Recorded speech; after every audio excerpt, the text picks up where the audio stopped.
अस्सलाम वालेकुम। Welcome to my channel real Urdu. I hope कि आप खुश होंगे। लिसनर्स, आज मैं आपको मलिक सफदर हयात की एक और सनसनीखेज तफ्तीशी कहानी सुना रही हूँ। एक रोज़ मैं हस्बे मामूल तैयार होकर थाने पहुँचा तो पता चला कि दो अफराद काफ़ी देर से मेरे इंतज़ार में बैठे हैं। मैंने इन्हें फ़ौरन अपने कमरे में बुला लिया। इनमें से एक मर्द और दूसरी औरत थी। इनके हवाले से मेरे जहन में पहला ख्याल यही उभरा कि वो दोनों मियाँ बीवी हैं। मर्द की उम्र लगभग 50 नजर आती थी और वो वज़े-क़ते और लिबास और रख रखाव से आसूदा हाल लगता था। औरत की उम्र का अंदाज़ा मैंने 30 और 35 के दरमियान कायम किया। वो तीखे नकुश की मालिक एक खूबसूरत और दिलकश औरत थी। ताहम इस वक्त वो किसी गहरी परेशानी में मुब्तला दिखाई देती थी। मर्द भी खासा संजीदा और फिक्रमंद था। मैंने इन्हें बैठने के लिए कहा, फिर बारी बारी दोनों के चेहरों का जायज़ा लेने के बाद पूछा, जी फरमाए, मैं आपकी क्या खिदमत कर सकता हूँ? मेरा नाम नवाब अली है, मर्द ने अपना तारुफ कराते हुए कहा, और ये फरीदा बीबी है। उसने अपने साथी औरत की जानिब इशारा करते हुए मज़ीद बताया, फरीदा की जवान बेटी को अगवा कर लिया गया है। हम इसी सिलसिले में रिपोर्ट दर्ज कराने आपके पास आए हैं। नवाब अली की बात सुनकर मैं चौंक उठा और पूछा, और समझ गया कि न फरीदा की बेटी इसकी बेटी है और न फरीदा इसकी बीवी। जी, मैंने नवाब अली की बात सुनकर इस बात में सर हिलाया, सवालिया अंदाज में देखने लगा। वो मजीद बोला, लड़की का नाम आबदा है, लेकिन आमतौर पर इसे आबो कहा जाता है। उम्र यही कोई 23-24 साल रही होगी। आबदा उर्फ आबो को कब और कहाँ से अगवा किया गया है? मैंने गहरी संजीदगी से पूछा। वो आज सुबह से गायब है जनाब, फरीदा ने पहली मर्तबा लबकुशाई की। गायब? क्या मतलब? मैंने सवालिया नज़र से बारी बारी इन्हें देखा और पूछा, आप तो आप तक के अगवा की रिपोर्ट दर्ज कराने आए हैं। एक ही बात है जी, फरीदा उलझन ज़दा अंदाज में बोली। एक बात नहीं है बीबी, मैंने जोर देकर कहा। अगवा अलग मामला है और गायब हो जाना दूसरी बात। थानेदार साहब, नवाब अली ने मुझसे मुखातिब होते हुए समझाने वाले अंदाज में कहा, फरीदा दरअसल जहनी तौर पर बहुत परेशान है। इसके कहने का मतलब है कि आबदा को आज सुबह अगवा किया गया है। जी जी हाँ, वो जल्दी से तायदी अंदाज में गर्दन हिलाते हुए बोली, मैं आपको यही बताना चाह रही थी। मुझे यूँ महसूस हुआ है दाल में कुछ काला है। दोनों की बात, बयान और चेहरों के तासुरात में वो रब्त ज़ब्त नहीं नजर आता था जो इस परेशान कुन सूरत हाल का खासा और तकाजा होना चाहिए। गड़बड़ का एहसास होते ही मैंने अपनी तसल्ली के लिए कुरैत का अमल शुरू कर दिया। नवाब साहब, मैंने मर्द की आंखों में देखते हुए सवाल किया, आपका फरीदा से क्या ताल्लुक है? इंसानियत का ताल्लुक है जनाब, वो बड़ी सादगी से बोला। मैंने फलसफा बयान करने को नहीं कहा नवाब साहब, मैंने कदरे सख्त अंदाज में कहा, मैं ये जानना चाहता हूँ कि आप किस हैसियत से फरीदा के साथ आए हैं। आपका इन लोगों से क्या रिश्ता है? सच पूछे तो मेरी इनसे कोई रिश्तेदारी वगैरह तो है नहीं, वो आम से लहजे में बोला। आप मेरी आमद को इंसानी हमदर्दी कह सकते हैं। दरअसल फरीदा के घर में कोई मर्द नहीं है। इसका शौहर किसी ज़माने में हमारी दुकान पर काम करता था, फिर महल्लेदारी भी है, लिहाजा मैं एक नेक काम समझते हुए फरीदा के साथ आ गया हूँ। बस इतनी सी बात है। ये इतनी सी बात उसने जिस तफसील से बयान की थी, इससे पता चलता था कि अगर इसे किसी बड़ी बात को बयान करने का मौका दिया जाता तो फिर आज का दिन तो पार था। ये तफसील जानकर मैंने पहले नवाब अली को निपटाना ज़रूरी समझा और पूछा, आपकी किस चीज़ की दुकान है? आड़त की जनाब, उसने जवाब दिया। इधर सब्जी मंडी में फल और सब्जी का मेरा खासा वसी कारोबार है, Khan fruit and vegetable merchant के नाम से। किसी ज़माने में फरीदा का शौहर याकूब हमारे पास पल्लेदारी का काम करता था। फ्रूट और सब्जी के टोके और आलू प्याज की बोरियां वगैरह उठाना उसके फराइज में शामिल था का मतलब ये हुआ कि याकूब अब इस दुनिया में बाकी नहीं। मैंने सवालिया नजरों से बारी बारी इन दोनों को देखा। ऐसी बात नहीं है थानेदार जी, फरीदा जल्दी से बोली, याकूब जिंदा है और घर में मौजूद है। फिर मैंने नवाब अली की तरफ देखा। आपने थोड़ी देर पहले तो बताया है कि फरीदा के घर में कोई मर्द नहीं था, इसलिए आप उसके साथ आए हैं। क्या आप याकूब को मर्द नहीं समझते? वो बात दर हकीकत यह है जनाब, वो जल्दी से वजाहत करते हुए बोला, फरीदा का घरवाला पिछले 3 साल से माजूरी की जिंदगी गुजार रहा है। 3 साल पहले इस पर फालिज का अटैक हुआ था। उसका निचला धड़ बिल्कुल बेजान होकर रह गया है और नज़र पर भी बुरा असर पड़ा है। समझें कि वो बस चारपाई से लग गया है। फरीदा बेचारी पिछले 3 साल से उसकी खिदमत कर रही है। नवाब की वजाहत से कदरे मुतमईन होने के बाद मैंने रूए सुखन फरीदा की जानिब मोड़ा और उसकी आंखों में देखते हुए कहा, तो तुम्हारी बेटी आबदा को आज सुबह अगवा कर लिया गया है? जी हाँ, उसने फौरन ताइदी अंदाज में गर्दन हिला दी। वो मौसम सरमा के दिन थे और इस वक्त सुबह के 9 साढ़े 9 बजे थे। फरीदा का बयान था कि आबदा को आज ही सुबह अगवा किया गया था, लिहाजा ये वाकया अभी ताज़ा ही था। मैंने तस्दीक की खातिर फिर भी पूछना ज़रूरी जाना, सुबह कितने बजे ये वाकया पेश आया है? जवाब देने से पहले फरीदा ने मुतज़ब्ज़ब अंदाज में नवाब अली की तरफ देखा, फिर होंठ सुकेड़ते हुए बोली, कोई 7:30 बजे जनाब। मैंने सवाल किया, आबदा को कहाँ से अगवा किया गया है? महल्ले के मेन बाजार में से। ओह! मैंने चौंके हुए अंदाज में फरीदा की तरफ देखा और कहा, इसका मतलब है कि इस वाक़ये के कई लोग गवाह होंगे, यानी कि यानी शाहिद? ये तो मुझे पता नहीं जनाब, वो गड़बड़ा गई। क्या पता नहीं? मैंने तेज़ आवाज़ में कहा, तुम्हारी बेटी महल्ले के बाजार से अगवा की गई है तो इस वाक़ये को 4-6 लोगों ने तो अपनी आंखों से देखा ही होगा ना? वो रुहासी आवाज़ में बोली, थानेदार साहब, मैंने तो आबदा को सुबह सुबह दूध लेने के लिए मेन बाजार की दुकान पर भेजा था। इसे 10 मिनट में वापस आ जाना चाहिए था। जब वो वापस नहीं आई तो मुझे तशवीश हुई। मैं घर से निकली और अल्लादित्ता दूध फरोश की दुकान पर पहुंच गई।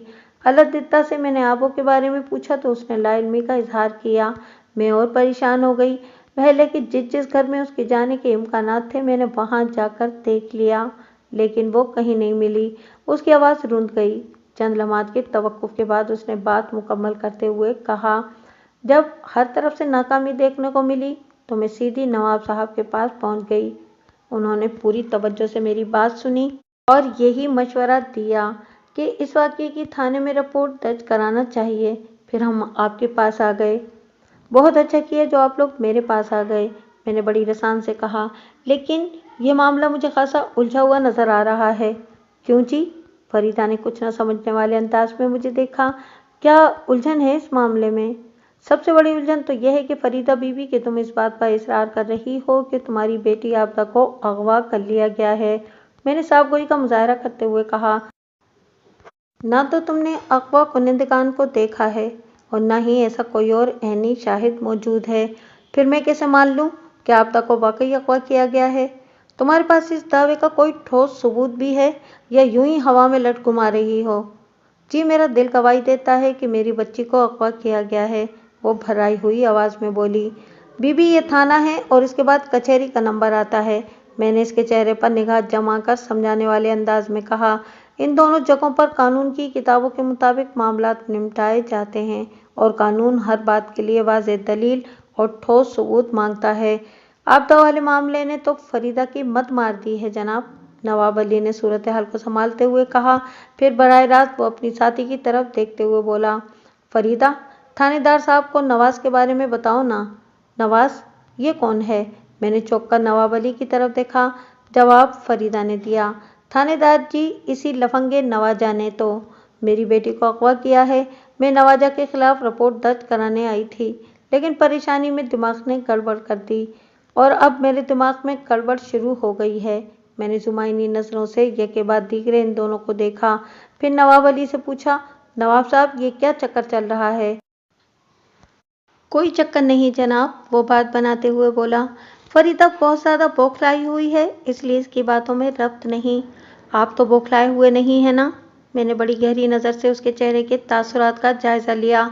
जो भी हकीकत है वो आप ही बयान कर दें। किस्तों में लुक्मे दे देकर आप मामलात को उलझा रहे हैं। मेरे आखिरी जुमले में तंज भी शामिल हो गया था। जनाब, मैं तो यही चाह रहा था कि फरीदा खुद अपनी ज़बान से सब कुछ बताए, वो संजीदा लहजे में बोला, लेकिन मैं देख रहा हूँ कि ये बहुत ज़्यादा घबराई हुई है और मैं देख रहा हूँ कि इसकी घबराहट का सबब आप हैं। जी? क्या मतलब? वो बिदकने वाले अंदाज में बोला, मतलब ये कि मैंने जो महसूस किया था वो बेधड़क कह दिया। हर सवाल का जवाब देने से पहले ये इमदाद तलब नज़र से आपको देखती है, जैसे बोलने के लिए आपसे इजाज़त तलब कर रही हो। यूँ लगता है ये अपनी मर्जी से यहाँ ना आई हो, बल्कि आप इसे ज़बरदस्ती पकड़कर थाने ले आए हों। ऐसी बात नहीं है मलिक साहब, वो गड़बड़ा गया। बात कैसी भी है, میں نے رکھائی سے کہا، آپ تھوڑی دیر کے لیے باہر برآمدے میں جا کر بیٹھیں، میں تنہائی میں فریدہ کا بیان لینا چاہتا ہوں۔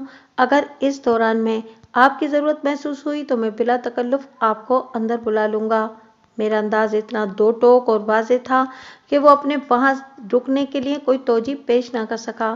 اس نے میرے چہرے کے تاثرات سے اندازہ لگا لیا تھا کہ میں اس سلسلے میں اس کی کوئی بات نہیں سنوں گا۔ وہ اٹھا اور خاموشی کے ساتھ کمرے سے باہر نکل گیا۔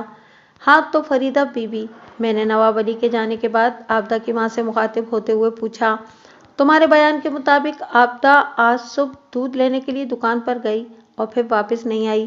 جہاں تک ممکن تھا تم نے اسے ڈھونڈ لیا، لیکن کسی کو اس کی کوئی خبر نہیں، اور اب تمہارا دعویٰ ہے کہ نواز نے تمہاری بیٹی کو اغوا کر لیا ہے۔ سب سے پہلے تو تم مجھے یہ بتاؤ کہ نواز ہے کون؟ وہ کمینہ ہمارا پڑوسی ہے تھانے دار جی۔ اس انکشاف نے مجھے چونکا دیا اور میں نے پوچھا، فریدہ، تمہارا شک اپنے پڑوسی نواز کی طرف ہی کیوں جا رہا ہے؟ اس کے لیے تمہارے پاس کوئی ٹھوس ثبوت ہے؟ جناب، وہ جز بز ہوتی ہوئی بولی، وہ شیطان میری معصوم بچی پر بری نظر ڈالتا تھا۔ بری نظر؟ کیا مطلب؟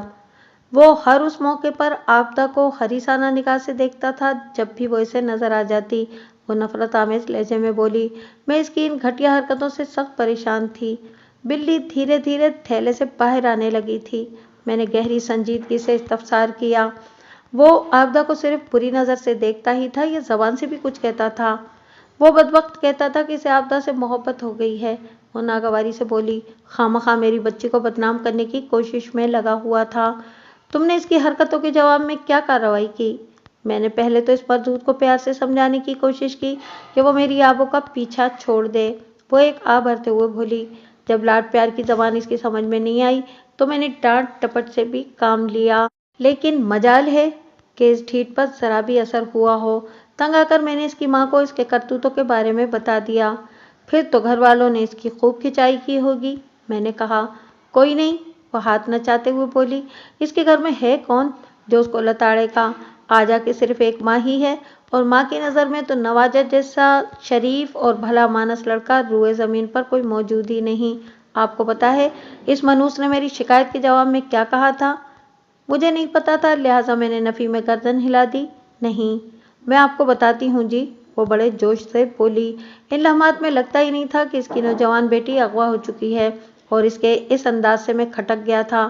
میں نے اسے گھسنے کی غرض سے سنجیدہ لہجے میں کہا، ہاں بتاؤ، میں سن رہا ہوں۔ اس بغیرت عورت نے مجھ سے کہا تھا کہ اگر نواجہ میری آبوں کو پسند کرتا ہے تو اس میں برائی والی کون سی بات ہے؟ مجھے تو خدا کا شکر ادا کرنا چاہیے کہ میری بیٹی ٹھکانے لگ رہی ہے۔ دیکھا آپ نے اس کم ظرف نے کتنی ہلکی بات کی تھی؟ ہاں، تم ٹھیک کہتی ہو۔ میں نے اپنا مقصد حاصل کرنے کے لیے فریدہ کی ہاں میں ہاں ملائی اور کہا، اسے اس انداز میں بات نہیں کرنا چاہیے تھی، لڑکی والے بڑی نازک پوزیشن میں ہوتے ہیں۔ اس بد دماغ کے اپنے سامنے کوئی بیٹی ہوتی تو اسے ان نزاکتوں کا احساس ہوتا نا۔ وہ چہرے پر ناگواری کے تاثرات سجاتے ہوئے بولی، میں بیٹی کی ماں ہوں نا، مجھے لاکھ انداز میں سوچنا پڑتا ہے۔ آپ سمجھدار ہیں، آپ کو میں کیا بتاؤں جی؟ اس معاملے میں تو میں تمہاری ہی حمایت کروں گا فریدہ، میں نے ٹھہرے ہوئے لہجے میں کہا۔ تم نے نواز کی ماں سے جو بھی کہا ٹھیک ہی کہا، لیکن میں اپنی معلومات کے لیے پوچھ رہا ہوں۔ میں نے لمحاتی توقف کر کے سوالیہ نظر سے فریدہ کو دیکھا اور کہا، کیا نواز کے اندر کوئی بہت بڑی خرابی ہے جو تم نے اس کے بارے میں غور کرنا بھی ضروری نہیں سمجھا؟ کوئی ایک خرابی ہو تو بتاؤں جی، وہ برا سا منہ بناتے ہوئے بولی۔ میں نے کہا کہ جتنی بھی ہیں سب بتا دو۔ وہ شکل صورت کا بس ایویں سا ہے، اور اوپر سے کالا مستنڈا۔ وہ ناگواری سے بولی، میری آبو ہزاروں لاکھوں میں ایک ہے، گوری چٹی اور حسین و جمیل، 14ویں کا چاند بھی اس کے سامنے شرماتا ہے۔ میں اپنی مکھن جیسی بیٹی اس کالے کوے کے پلے تو نہیں باندھ سکتی نا؟ اور سب سے بڑی بات یہ کہ وہ تھوڑی دیر کے لیے تھمی، پھر بات مکمل کرتے ہوئے بولی، وہ نامراد مجھے ایک آنکھ نہیں بھاتا، میں اسے سخت ناپسند کرتی ہوں۔ اور تمہاری بیٹی آبو، میں نے کریدنے والے انداز میں کہا۔ جی، کیا مطلب ہے آپ کا؟ وہ چونک کر بولی۔ میں نے وضاحت کرتے ہوئے کہا، مطلب یہ کہ کیا آبو بھی اسے اتنا ہی ناپسند کرتی ہے؟ جی ہاں بالکل، وہ گڑبڑائے ہوئے لہجے میں بولی۔ آبو تو اس سے بات کرنا پسند نہیں کرتی، لیکن یہ شیطان ہاتھ دھو کر میری پھول جیسی بچی کے پیچھے پڑ گیا تھا اور اسے اغوا کر کے ہی رہا थानेदार जी, आप इस काफिर को जल्दी से तलाश करके मेरी बेटी को बाजियाब कराएं। आपका ये एहसान मैं जिंदगी भर याद रखूंगी। इस नेकी का अजर आपको अल्लाह देगा। इसकी तान घूम फिर कर इसी बात पर टूटती थी कि नवाज उर्फ नवाजा ने उसकी बेटी आबदा को अगवा कर लिया था।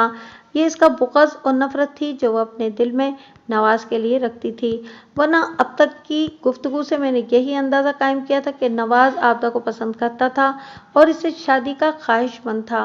मुमकिन है आबदा की भी यही तमन्ना हो, या ये भी हो सकता है कि वह नवाज से शादी का इरादा ना रखती हो, लेकिन ये बात तय थी कि फरीदा नवाज से शदीद तरीन नफरत करती थी और किसी भी कीमत पर वो आबदा की शादी नवाज से करने को तैयार नहीं थी। इसी तनाजुर में मैंने इससे एक अहम सवाल किया, फरीदा बीबी, नवाज तुम्हारी बेटी पर बुरी नज़र डालता था, हाथ धोकर उसके पीछे पड़ा हुआ था और उससे शादी की बातें करता था। क्या सिर्फ यही वजह की बिना पर तुम कह रही हो कि उसने आबदा को अगवा कर लिया है, या इसके अलावा भी तुम्हारे पास कोई ठोस सबूत है? ये बातें तो अपनी जगह एक हकीकत रखती ही हैं, वो एक एक लफ्ज़ पर जोर देते हुए बोली, लेकिन मैं जिस वजह से ज़्यादा शक कर रही हूँ वो नवाज की खतरनाक धमकी है जनाब। खतरनाक धमकी? मैंने चौंक कर सवालिया नज़र से उसे देखा। जी, खतरनाक धमकी, वो राजदाराना अंदाज में बोली। थानेदार जी, मैंने नवाज की माँ से नवाजा की हरकतों की शिकायत की थी ना, इससे वो बहुत नाचा था, जैसे उसके तन बदन में मिर्चें लग गई हों। वो कल इतवार को मुझसे मिला और अपनी खौफनाक सुर्ख आंखें निकाल कर बोला, मेरी माँ से शिकायत करके तुमने अच्छा नहीं किया, अब तुम्हें इसका नतीजा भी खुद ही भुगतना पड़ेगा। मैं तो आबो की जान छोड़ने वाला नहीं। घी सीधी उंगली से तो नहीं निकल रहा, मुझे मजबूरन उंगली को टेढ़ा करना पड़ेगा। यहाँ तक बयान करने के बाद वो रुकी, फिर फरियादी लहजे में इजाफा करते हुए बोली, अब आप ही बताएं थानेदार जी, मैं नवाजा पर शक न करूं तो और किस पर करूं? कल दिन में उसने मुझे खतरनाक नताइज की धमकी दी और आज सुबह ही आबो गायब हो गई। टेढ़ी उंगली से घी निकालने का मतलब तो यही है ना कि उस बदबख्त ने मेरी आबो को अगवा किया है। मैं भी गहरी सोच में डूब गया। फरीदा के मौक़िफ़ में अब जाकर थोड़ा वज़न पैदा हुआ था। वो मुल्तजियाना और इमदाद तलब नज़र से मुझे देख रही थी। मैंने गंभीर लहजे में कहा, क्या तुमने नवाज के घर से भी आबदा का पता किया? जहाँ मैंने पूरे महल्ले में आबो को ढूंढा है, वहीं नवाजा के घर को भी चेक किया है। वो दुखी लहजे में बोली, वो वहाँ भी नहीं मिली जनाब। चारों तरफ से मायूस होने के बाद मैं आपके पास आई हूँ जी। नवाज तुम्हारी बेटी की गुमशुदगी के बारे में क्या कहता है? वो घर में होगा तो कुछ कहेगा ना? क्या मतलब है तुम्हारा? वो भी आज सुबह से गायब है। ओह, मैंने एक गहरी सांस खारिज की और तशवीश भरे लहजे में पूछा, इसकी माँ क्या बताती है? आसिया का कहना है कि वो आज सुबह गुजरानवाला गया है, फरीदा ने बताया। 10 साल पहले नवाज के बाप रफ़ीक और फीका का इंतकाल हो गया था। गुजरानवाला वो क्या करने गया है? मैंने फरीदा की आंखों में देखते हुए सवाल किया। आसिया ने इस बारे में भी तो कुछ बताया होगा ना? एक बात का मैं जिक्र करना भूल गया कि इन दिनों में ज़िला गुजरानवाला की एक मारूफ तहसील हाफिजाबाद के एक थाने में तैनात था। हाफिजाबाद गुजरानवाला से ज़्यादा दूर नहीं, बामुश्किल आधे पौन घंटे का रास्ता होगा। ये बड़ा ज़रख़ेज़ और ज़रई इलाका है। फरीदा, आसिया और नवाब अली हाफिजाबाद की मंजूर कॉलोनी में रहते थे। ये महल्ला मेरे थाने की हुदूद में आता था। ये सारा इलाका नीम देहाती या नीम शहरी समझ लें। फरीदा ने मेरे सवाल के जवाब में बताया, जनाब, नवाजा गुजरानवाला की किसी फैक्ट्री में काम करता है। वो एक बोझल सांस खारिज करने के बाद इंकिशाफ अंगेज लहजे में बोली, एक हफ्ता छोड़कर यानी 15 दिन के बाद वो एक दिन की छुट्टी लेकर घर आता है, यानी हफ्ते की रात को वो यहाँ पहुँचता है और सोमवार की सुबह वापस गुजरानवाला चला जाता है। इसी तरह अमूमन वो एक महीने में हाफिजाबाद के 2 चक्कर लगाता है। और बाकी के दिन? मैंने सवालिया अंदाज में फरीदा को देखा। बाकी के दिन? वो थूक निकलते हुए बोली, वो इधर ही किसी किराए के क्वार्टर में गुजारता है। इस रोज़ भी सोमवार था और जनवरी की 15 तारीख। इसका मतलब था कि नवाज हफ्ते की रात को यानी 13 जनवरी को मंजूर कॉलोनी पहुंचा था। उसने 14 जनवरी इतवार का दिन अपने घर में गुजारा और आज सुबह 15 जनवरी को वापस चला गया। इस हिसाब की रूह से वो इससे पहले दिसंबर के आखिरी दिनों में छुट्टी पर आया होगा और आइंदा इसकी आमद 27 जनवरी को मुतवक्के थी। मगर میں ہاتھ پر ہاتھ رکھ کے اس کی آمد کا انتظار میں بیٹھا نہیں رہ سکتا تھا، لہٰذا میں نے تسلی بھرے لہجے میں فریدہ سے کہا، بی بی تم بالکل بے فکر ہو جاؤ، میں آج ہی نواز کی ماں سے بات کروں گا، میری کوشش ہوگی کہ جلد سے جلد تمہاری بیٹی کو بازیاب کرا لوں۔ جی آپ کا بہت بہت شکریہ، وہ تشکرانہ انداز میں بولی۔ میں نے اپنی معلومات کی غرض سے پوچھ لیا، یہاں منظور کالونی میں تو تم نے آبوں کو ہر جگہ تلاش کر لیا ہے، کیا اس کے علاوہ بھی وہ کہیں جا سکتی ہے؟ میرا مطلب ہے کہ منظور کالونی سے باہر کسی عزیز رشتہ دار کے گھر؟ نہیں جی، اس بات کا تو سوال ہی پیدا نہیں ہوتا، وہ قطعیت سے بولی۔ ہمارا کوئی رشتہ دار نہ تو منظور کالونی کے اندر ہے اور نہ ہی باہر کسی اور علاقے میں۔ یہ جو نواب صاحب تمہارے ساتھ آئے ہیں، میں نے اپنے کمرے سے باہر دیکھتے ہوئے کہا، مجھے یہ خاصے ہمدرد و خدا ترس لگتے ہیں، ورنہ آج کل کون کسی کی خاطر تکلیف اٹھاتا ہے؟ ایک لمحہ متذبذب نظر سے مجھے دیکھنے کے بعد اس نے جواب دیا، نواب صاحب واقعی اللہ کے نیک بندے ہیں، کوبا تو 3 سال پہلے تک ان کا ملازم رہا ہے، اس کی معذوری کے بعد یہ آج تک ہمارا خیال رکھے ہوئے ہیں، ہر مشکل پریشانی میں انہوں نے ہمارا ساتھ دیا، ورنہ میرا کمانے والا کون ہے؟ نواب صاحب نے ہمارا مہینہ باندھا ہوا ہے، ضرورت کا سارا راشن گھر پہنچ جاتا ہے، اس کے علاوہ بھی اگر کوئی ضرورت ہوتی ہے تو یہی پوری کرتے ہیں۔ دیکھ لیں کہ اس مصیبت کی گھڑی میں بھی یہ میرے ساتھ کھڑے ہیں۔ دنیا نواب صاحب جیسے نیک دل لوگوں کے دم ہی سے چل رہی ہے جناب۔ تم ٹھیک کہتی ہو فریدہ، میں نے تائیدی انداز میں گردن ہلائی۔ اس نے پوچھا، تھانے دار جی اب میرے لیے کیا حکم ہے؟ تم مطمئن ہو کر اپنے گھر جاؤ، میں نے تشفی آمیز انداز میں کہا، میں انشاءاللہ بہت جلد تمہاری بیٹی کو ڈھونڈ نکالوں گا۔ وہ میرا شکریہ ادا کر کے کمرے سے نکل گئی۔ اگلے ہی لمحے نواب علی میرے پاس آ گیا۔ اس نے میری جانب دیکھتے ہوئے ممنونیت بھرے انداز میں کہا، ملک صاحب آپ کا بہت بہت شکریہ کہ آپ نے آبدہ کے معاملے کو بڑی سنجیدگی سے لیا اور فریدہ سے وعدہ کیا ہے کہ آپ نواجہ کی تلاش میں گجرانوالہ بھی جائیں گے۔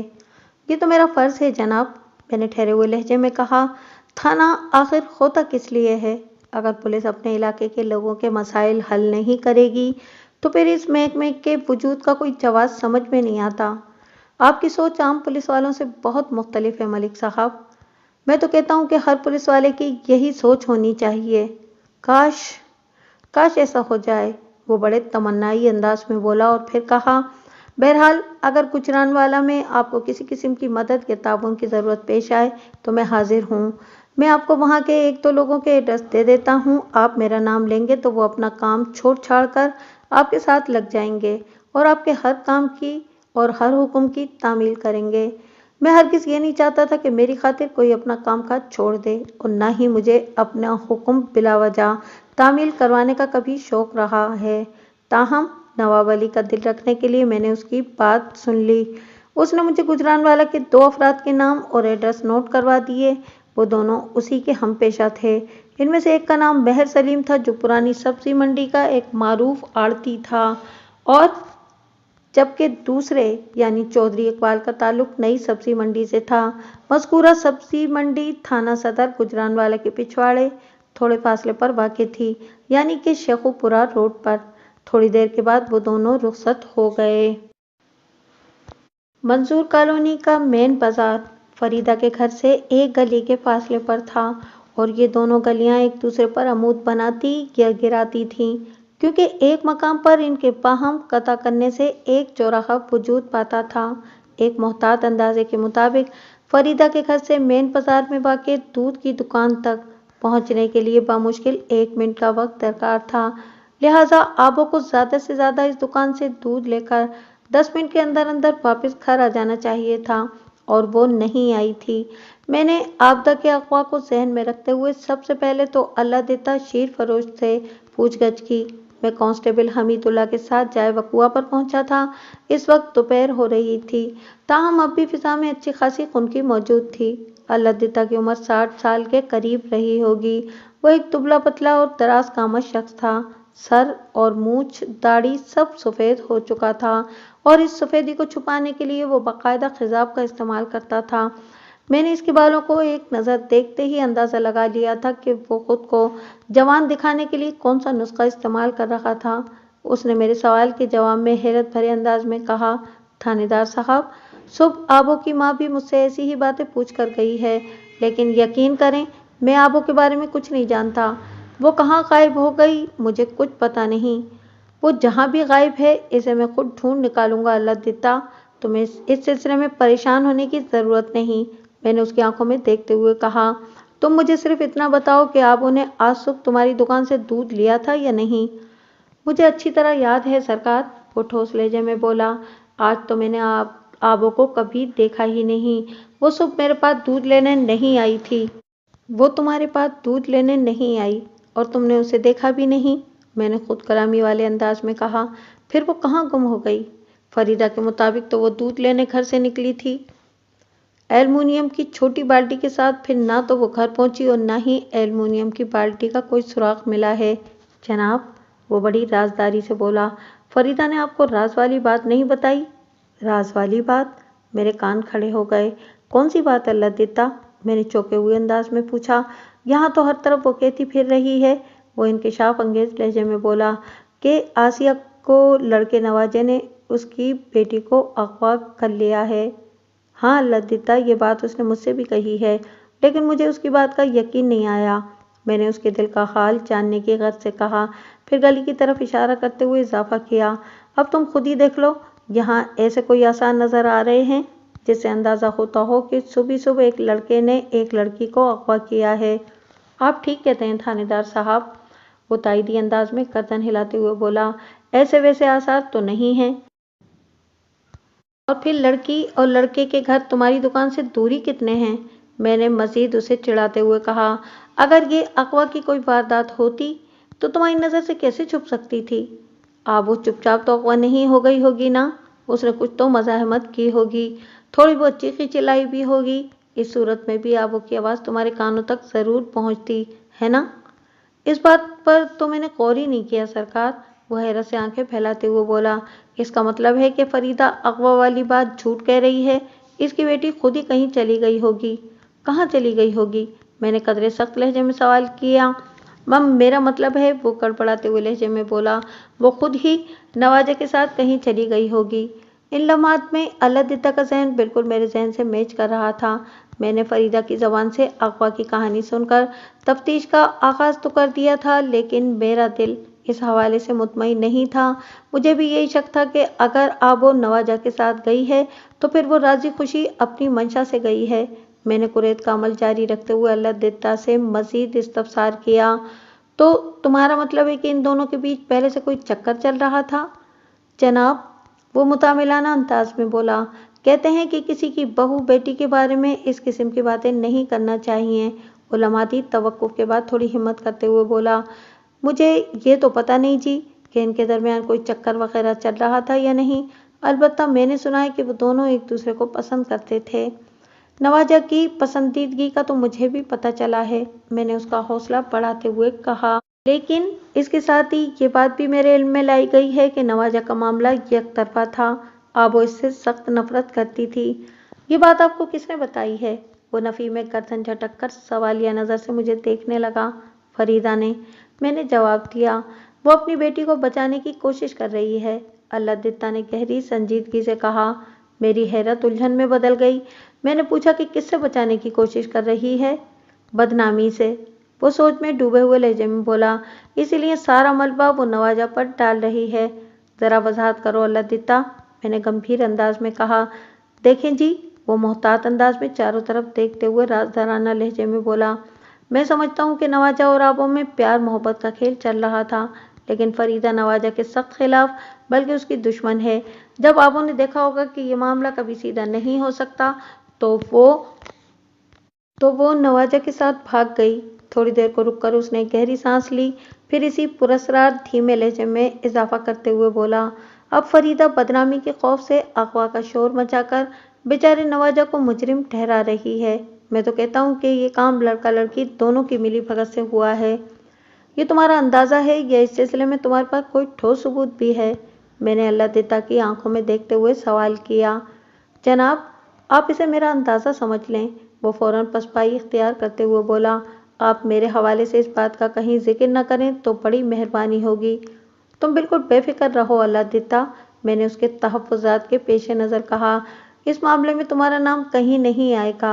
उसने मेरा शुक्रिया अदा किया और उठकर खड़ा हो गया। वो भी मेरी तकलीफ में खड़े होते हुए जल्दी से बोला, थानेदार साहब, आप थोड़ी देर और बैठ जाएं, मैं आपकी कुछ खातिर तवाज़ी तो कर दूं। अल्लाह देता, तुम भी अजीब आदमी हो। मैंने हैरत भरी नज़र से उसकी तरफ देखा। लोग तो आते वक्त खातिरदारी के बारे में पूछते हैं और तुम रुखसत के वक्त मुझसे ऐसी फरमाइश कर रहे हो। वो जनाब, आपको तो देखकर मेरी मति मारी गई थी, वो बौखलाहट आमेज लहजे में बोला। क्यों, मेरा चेहरा इतना ही खौफनाक है क्या? मैंने पूछा। ये बात नहीं जनाब, वो जल्दी से बोला। दरअसल ये पुलिस की वर्दी जो है ना, इसमें बड़ी दहशत पैदा होती है। सुबह से यहाँ आबो के अगवा की कहानी गर्दिश कर रही है और फरीदा का दावा है कि उसने आबो को दूध लेने के लिए मेरी दुकान पर भेजा था। जब मैंने आपको अपनी दुकान की तरफ आते देखा तो घबरा गया कि आप कहीं आबो के चक्कर में मुझे गिरफ्तार करके अपने साथ न ले जाएं। बस इतनी सी बात है जनाब। अल्लाह देता, ये ठीक है कि लोग पुलिस की वर्दी देखते ही खौफजदा हो जाते हैं, लेकिन मैं ज़रा मुख्तलिफ किस्म का थानेदार हूँ। मैंने आज तक किसी बेकसूर को बिलावजह डराने धमकाने की कोशिश नहीं की। वो तो जनाब आपसे थोड़ी देर बातचीत करके ही मुझे अंदाज़ा हो गया है, वो इस बात में गर्दन हिलाते हुए बोला। और अब तो और भी ज़रूरी हो गया है कि मैं आपको कुछ खिलाए पिलाए बगैर अपनी दुकान से नीचे कदम न रखने दूँ। मैं इसकी पुरखुलूस पेशकश को ठुकरा न सका। अल्लाह दिता ने मेरे लिए और मेरे टोकने पर कांस्टेबल हमीदुल्लाह के लिए एक जैसी तवाज़ो का बंदोबस्त कर दिया। उसने 2 प्यालों में कढ़ाई का नीम गर्म दूध भरा, इस पर मोटी तह वाली मलाई डाली, फिर एक पैकेट में बर्फ़ी की 2 डलियां सजाकर हमारी तरफ बढ़ा दिया। हम दोनों अल्लाह का नाम लेकर दूध और मिठाई से इंसाफ करने लगे। अल्लाह दिता दूध दही के अलावा अपनी दुकान पर बर्फ़ी भी फ़रोख्त करता था। इस चंद मिनट की गुफ्तगू में अल्लाह दिता ने मुझे सोच का एक नया ज़ाविया दिया था। इस केस में इस बात के इम्कानात नज़रअंदाज नहीं किए जा सकते थे कि आबो अपनी मर्जी और खुशी से नवाजा के साथ घर से भाग गई हो। अल्लाह दिता की दुकान से निकलने के बाद मैंने कांस्टेबल हमीदुल्लाह को मुबैना जाए वक़ुआ का जायज़ा लेने के लिए वहीं छोड़ दिया और ख़ुद नवाजा के घर की जानिब बढ़ गया। हमीदुल्लाह एक सुस्तुल वजूद और हड हराम किस्म का पुलिस एहलकार था। मैं छोटी मोटी कार्रवाइयों में उसे अपने साथ रखता था और कदम कदम पर डांट डपट के जरिए इसमें एहसास जिम्मेदारी उजागर करने की कोशिश करता रहता था। मेरी दस्तक के जवाब में दरवाज़ा एक अधेड़ उम्र औरत ने खोला और मुझ पर एक नज़र डालकर वो एकदम चौंक गई। ताहम अगले ही लम्हे उसने संभल कर पूछा, जी क्या बात है? वो भारी बदन की मालिक एक पस्ता कामत और गोरी चिट्टी औरत थी। आंखों पर उसने नज़र का चश्मा लगा रखा था। पता नहीं क्यों मुझे महसूस हुआ कि वो मुझे देखते ही मेरी आमद का मकसद समझ गई थी। इसके बावजूद मैंने रस्मी कार्रवाई ज़रूरी समझी और अपना तारुफ कराते हुए कहा, मेरा नाम मलिक सफदर हयात है, मैं इस इलाके का थाना इंचार्ज हूँ। वो तो जनाब आप अपनी बातचीत और रोबदाब ही से लग रहे हैं, वो बेहद खौफजदा लहजे में बोली। मुझे लग रहा है कि आप मेरे बेटे नवाजा को ढूंढते हुए इधर आए हैं, है ना? वाह भाई, लगता है कि आप तो कोई नजूमन हो, मैंने हैरत से उसकी आंखों में देखते हुए कहा। तुम्हारा अंदाज़ा बिल्कुल दुरुस्त है, मैं नवाजा ही की तलाश में यहाँ आया हूँ। मैं कोई नजूमन हूँ और ना ही मुझे गैब का इल्म है, वो कदरे बेजारी से बोली। मैं नवाजा की माँ आसिया हूँ जनाब थानेदार साहब। सुबह से यहाँ जो ढंडोरा पीटा जा रहा है, इसी से मैंने अंदाज़ा लगाया है कि यह खबर आपके थाने तक भी पहुँची होगी कि मेरे नवाजा ने आबो को अगवा कर लिया है। तुम्हारा ये अंदाज़ा भी 100% दुरुस्त है आसिया, मैंने ठहरे हुए लहजे में कहा। आज सुबह तुम्हारे बेटे के खिलाफ मेरे पास अगवा की रिपोर्ट दर्ज कराई गई है। मैं इसी सिलसिले में तफ्तीश के लिए इधर आया हूँ। रिपोर्ट आबदा की माँ ने दर्ज कराई होगी। उसने सवालिया नज़र से मुझे देखा। मैंने उस बात में गर्दन हिलाई और इधर उधर देखने के बाद आसिया से पूछा, यहाँ गली में खड़े होकर बात करना मुनासिब नहीं, क्या तुम्हारे घर के अंदर बैठने की जगह है? आप आ जाएं अंदर, वो मेरे लिए रास्ता छोड़ते हुए बोली। मैं घर में दाखिल हो गया। आसिया की बेखौफी ने मुझे मुतासिर किया था, वरना पुलिस जिस दरवाजे पर दस्तक दे वहाँ के मकीनों में एक थरथल्ली सी मच जाती है। कोई लाख बेगुनाह और बेकसूर क्यों न हो, वो पुलिस की आमद से परेशान ज़रूर हो जाता है, जबकि आसिया पर ऐसा कोई तासुर नहीं हुआ था। इसका यही मतलब था कि वह आहनी आसाब की मालिक है और ये कि वो कभी ऐसे वैसे मामले में मुलविस नहीं रही जिसकी बिना पर इंसान को हर वक्त धड़का लगा रहता हो। मैंने आसिया की तकलीद में घर के सहन में पहुंच गया। वो ज़्यादा से ज़्यादा 3 मरले पर मुश्तमिल एक छोटा सा मकान था। एक बैठक नुमा कमरा आगे और एक इसी साइज का छोटा सा कमरा पीछे। बीच में एक लगभग कमरों की पैमाइशी का सहन। सहन में 2 चारपाइयाँ बिछी हुई थीं। आएं जी बैठें, वो एक चारपाई की तरफ इशारा करते हुए बोली और जल्दी से मज़कूरा चारपाई पर एक चादर भी बिछा दी। मैं चारपाई पर बैठ गया, लेकिन आसिया मुतसब्सब खड़ी रही। मैंने उलझन ज़दा नज़र से उसे देखा और पूछा, आसिया क्या बात है, तुम कुछ परेशान नज़र आ रही हो? हाँ हाँ, वो एक लम्हे के तवक्कुफ के बाद मुझसे मुखातिब होते हुए बोली, थानेदार जी आप अंदर कमरे में आ जाएं। फिर उसने अंदरूनी कमरे की जानिब इशारा भी कर दिया। मैं एक लम्हे के लिए तो तज़ब्ज़ुब का शिकार हुआ। खाली घर में आसिया अकेली औरत थी और मुझे घर के पिछले कमरे में बैठने को कह रही थी। मुझे चौकन्ना तो रहना चाहिए था, ताहम अगले ही लम्हे मेरे दिल ने कहा कि आसिया की नीयत साफ और सोच सेहतमंद है, लिहाजा मुझे हिचकिचाने या डरने की ज़रूरत नहीं। इस ख्याल के साथ ही मैं आसिया के साथ कमरे के अंदर पहुंच गया, लेकिन ये पूछे बिना न रह सका, आसिया क्या बाहर सहन में बैठने में कोई कबाहत थी? कबाहत तो कोई नहीं जनाब, वो वजाहत करते हुए बोली। ये सब कुछ मैंने एहतियात के पेश नज़र किया है। कैसी एहतियात? मैंने सवालिया नज़र से इसे देखा। फरीदा के शर से महफूज रहने के लिए, वो बुरा सा मुंह बनाते हुए बोली। जब आप मेरे घर में दाखिल हुए और मैं दरवाज़ा बंद कर रही थी तो मैंने इस औरत को अपने दरवाजे की झिर्री से झांकते हुए देख लिया था। वो लम्हे भर के लिए थमी, एक आसूदा सांस खारिज की, फिर अपनी बात मुकम्मल करते हुए बोली, अगर हम सहन में बैठकर बात करते तो इस मनूस के कान दरमियानी दीवार से लगे रहते। इसकी ये गैर इखलाकी हरकत मुझे बेचैन रखती और मैं आपके साथ तसल्ली से बात नहीं कर सकती थी। बस इसी वजह से मैं आपको अंदर कमरे में ले आई हूँ। लगता है आप लोगों में अक्सर गर्मा गर्मी होती रहती है, मैंने चारपाई पर फैल कर बैठने के बाद कहा। वो तुम्हें और तुम इसे बिल्कुल पसंद नहीं करती हो। कुछ ऐसी ही बात है जनाब, वो नागवारी से बोली। फिर जल्दी से कहा, आप आराम से बैठे जी, मैं आपके लिए इस तकल्लुफ़ की बिल्कुल ज़रूरत नहीं आसिया बीबी। मैंने उसका जुमला नामुकम्मल होने से पहले ही हाथ उठाकर कहा, तुम मेरे सामने बैठो और मैं जो पूछूं इसका सच्चा और सीधा जवाब दो।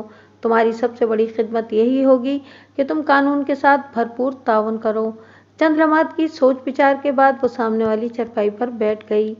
मैंने आइंदा 10 मिनट तक मुख्तलिफ सवालात करके आसिया से जो मालूमात हासिल की, उसका खुलासा कुछ यूं बनता है। नवाज उर्फ नवाजा आबदा उर्फ आबो को पसंद करता था और इससे शादी की ख्वाहिश रखता था, लेकिन फरीदा ऐसा नहीं चाहती थी, जबकि आबो का रुझान भी नवाजा की तरफ था।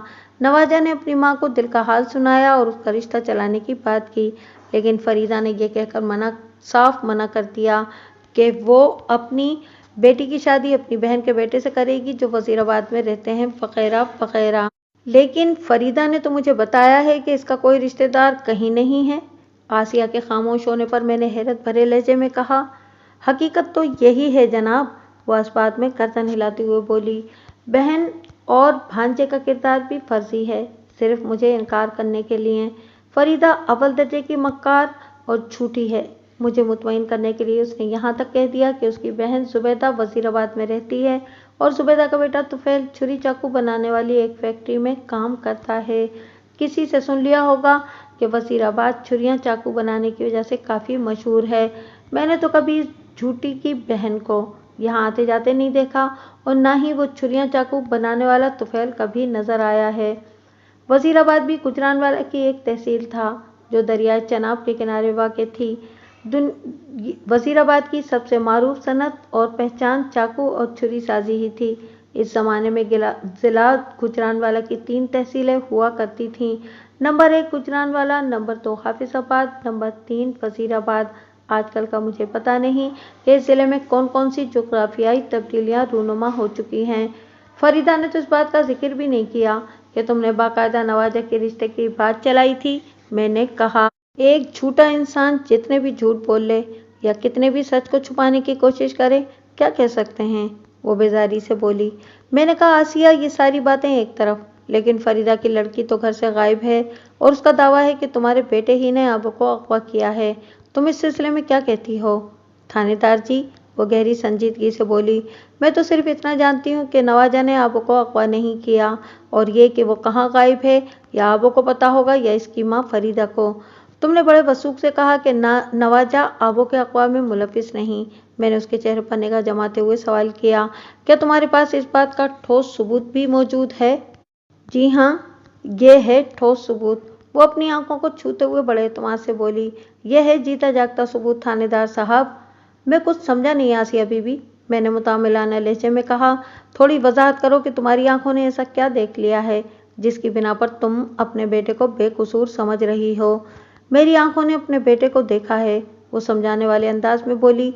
एक दिन की छुट्टी गुजारने के बाद जब वो सोमवार की सुबह गुजरानवाला के लिए घर से निकलता है तो मैं दरवाजे में खड़े होकर उसे जाते हुए देखती रहती हूँ। वो थोड़ी देर के लिए रुकी, फिर एक भरपूर सांस खींची और अपनी बात को आगे बढ़ाते हुए बोली, आप मेन बाजार से होते हुए मेरे घर आए हैं। आपने अंदाज़ा लगा लिया होगा कि मैं अपने दरवाजे में खड़ी होकर दूर दूर तक का मंजर देख सकती हूँ। यहाँ से मेन बाजार का भी एक हिस्सा नजर आता है। जब तक नवाजा मेन बाजार से निकलकर मेरी आंखों से ओझल नहीं हो जाता, मैं दरवाजे में खड़ी होकर इसी पर आंखें लगाए रहती हूँ।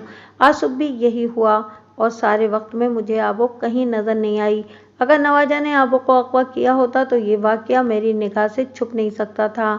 मैं अपने बेटे की बेगुनाही के सिलसिले में इससे ज़्यादा और कुछ नहीं कह सकती। तो तुम्हारे ख्याल में नवाजा आज भी हस्बे मामूल गुजरानवाला ही गया है? मैंने सिलसिला सवालात को समेटते हुए पूछा। अपनी नौकरी पर? जी हाँ, मुझे इस बात का यकीन है, उसने बाएतमाद लहजे में जवाब दिया। गुजरानवाला में वो कहाँ और क्या काम करता है? वहाँ जीटी रोड पर कपड़े की एक फैक्ट्री है, रास्को टेक्सटाइल मिल्स, उसने बताया। नवाजा इस फैक्ट्री में ताना मास्टर है जनाब। मैंने पूछा। वो 2 हफ्ते के बाद एक दिन के लिए तुम्हारे पास आता है। मैंने सुना है कि इसने फैक्ट्री के करीब ही किराए का एक क्वार्टर ले रखा है जहाँ बाकी के 13 दिन वो गुजारता है। इस क्वार्टर के बारे में तुम्हें क्या मालूम है?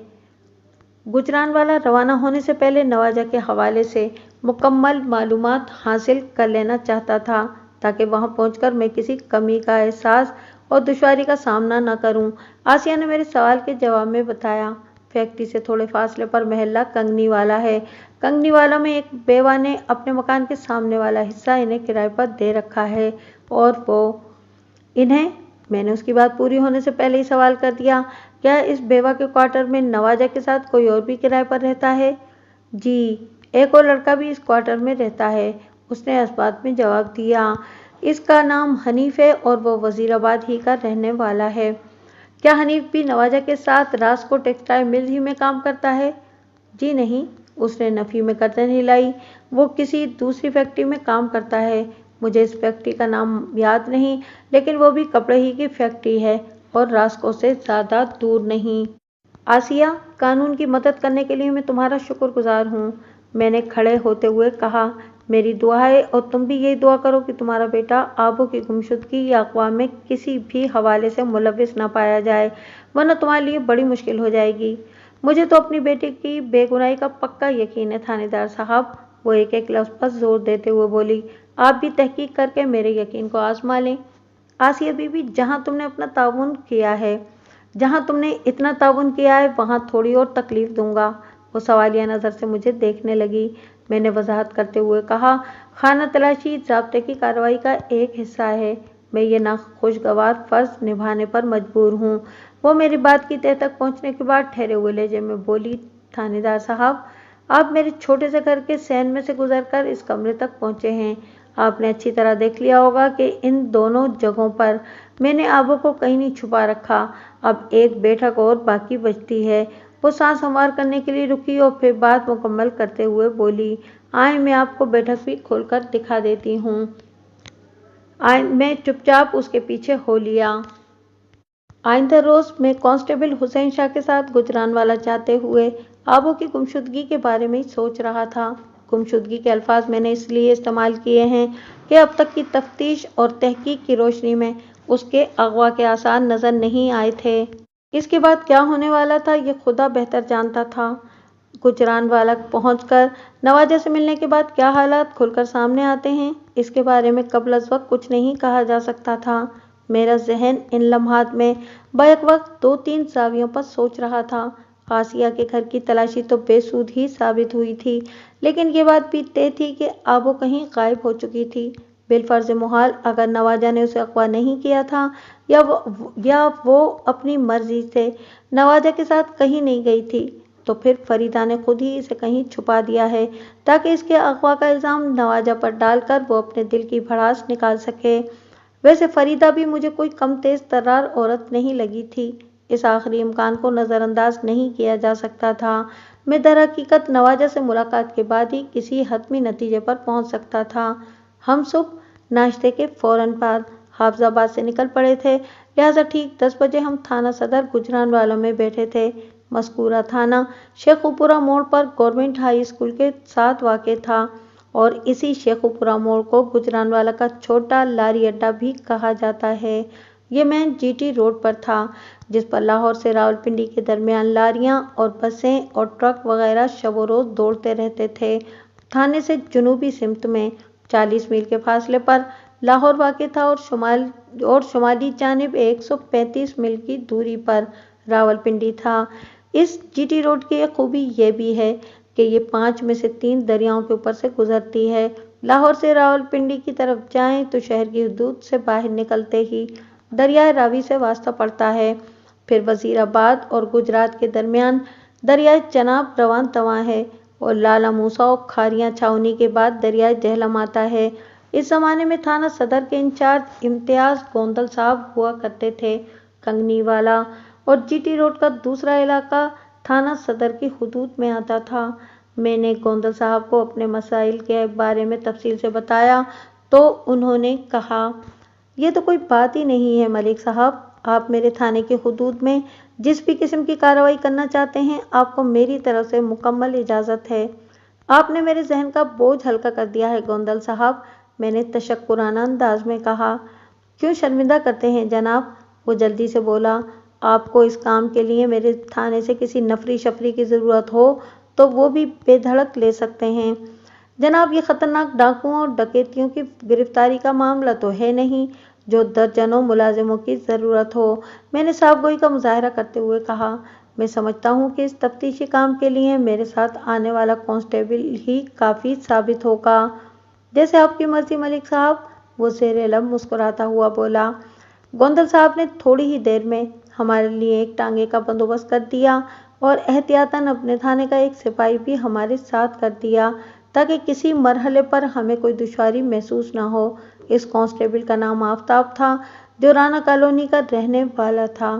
رانا کالونی اور کنگنی والا ایک دوسرے سے واکنگ ڈسٹینس پر تھے۔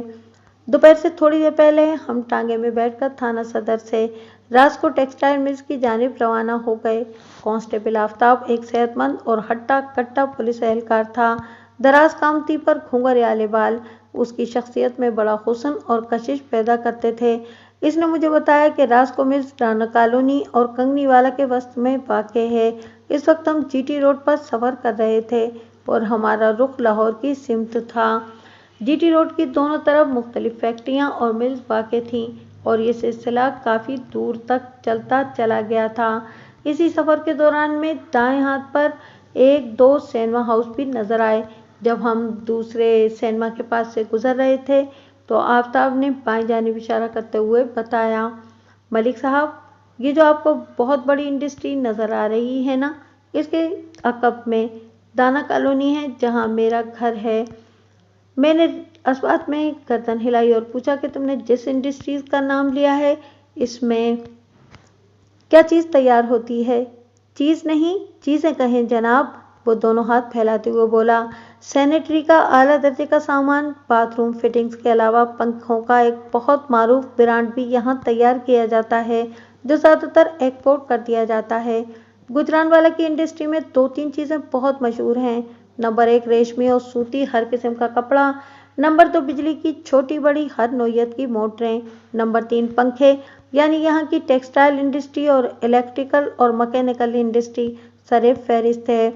ہم پارٹی کی انڈسٹری کے پاس سے گزر رہے تھے کہ آفتاب نے کوچوان سے کہا، چاچا مولوی کے کھوکے کے پاس سے ٹانگا اندر لے لو۔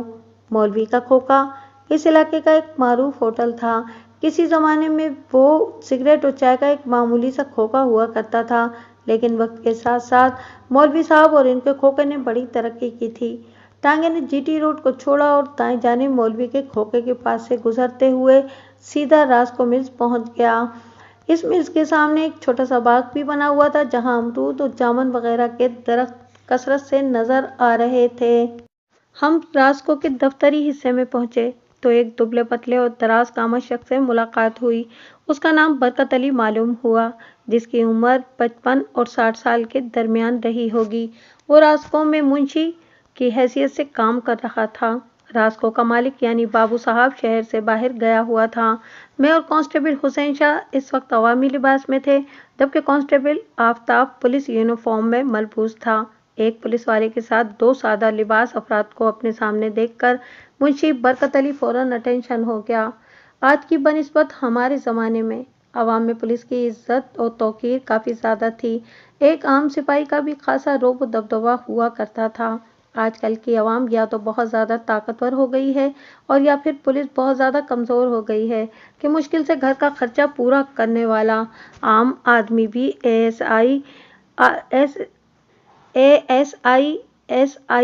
इंस्पेक्टर रैंक के अफसरान को अपने ताल्लुकात का हवाला देकर आंखें दिखाता था। वाज़ेह रहे कि मैंने यहाँ अवाम के एक मखसूस गिरोह का जिक्र किया है जो सियासी वाबस्तगियों और ताल्लुकात के हामिल होते हैं।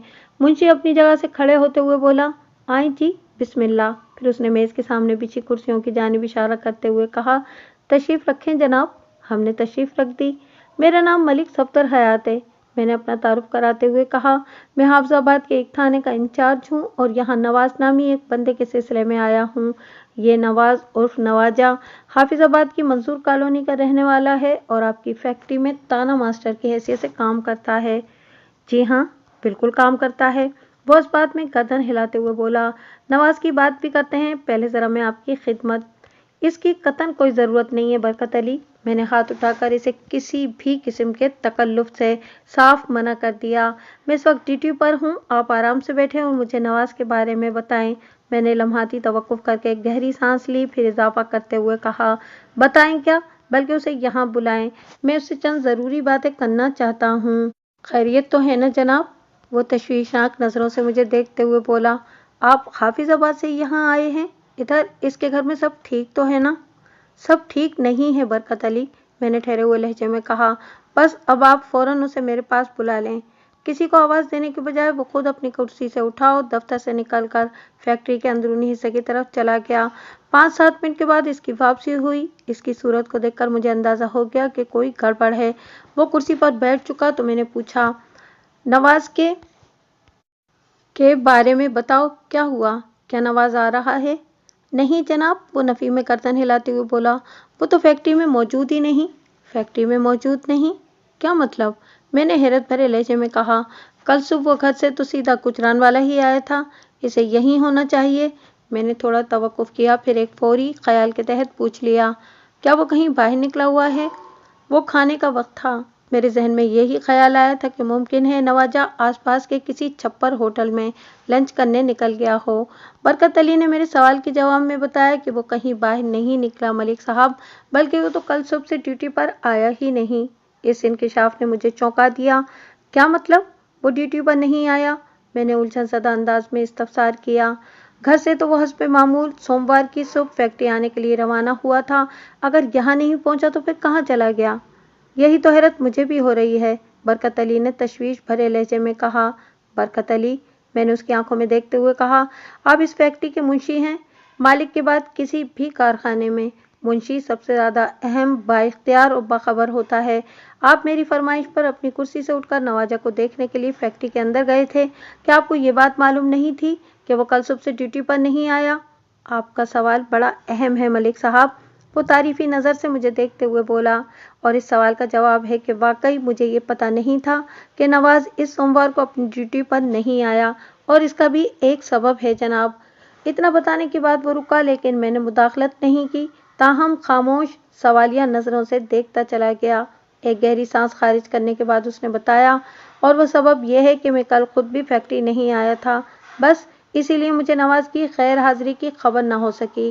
ابھی میں نے اس کے جوڑیدار سے پوچھا ہے تو پتہ چلا کہ وہ ہفتے کو چھٹی کے بعد جو فیکٹری سے نکلا ہے تو ابھی تک اس کی کوئی خیر خبر نہیں۔ نواز کے جوڑیدار کا نام کیا ہے؟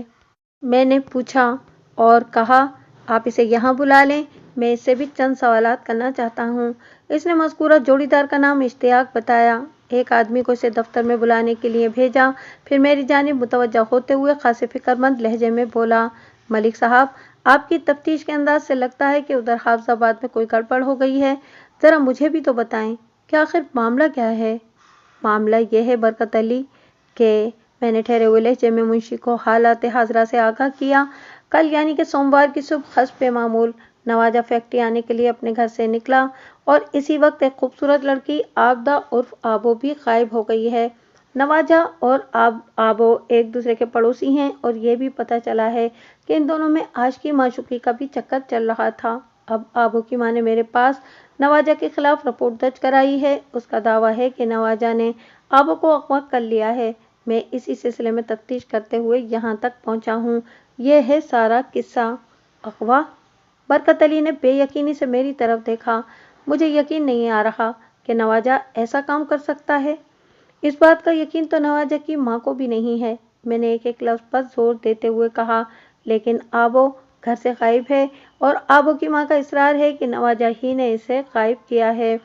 جناب، وہ کافی عرصے سے اس فیکٹری میں کام کر رہا ہے، منشی برکت علی نے گہری سنجیدگی سے کہا۔ ہم نے اسے بہت ہی امن پسند اور شریف النفس انسان پایا ہے، وہ اس قسم کی حرکت نہیں کر سکتا۔ بات ختم کر کے وہ نفی میں گردن جھٹکنے لگا۔ میں نے کہا، نواجہ کے کردار کے بارے میں اس کے محلے والوں کے بھی اسی قسم کے خیالات ہیں جیسے کہ آپ نے اظہار کیے ہیں، لیکن اس حقیقت کو کہاں چھپائیں کہ ادھر حافظ آباد میں آبو غائب ہے اور ادھر گجرانوالہ میں نواجہ نہیں مل رہا۔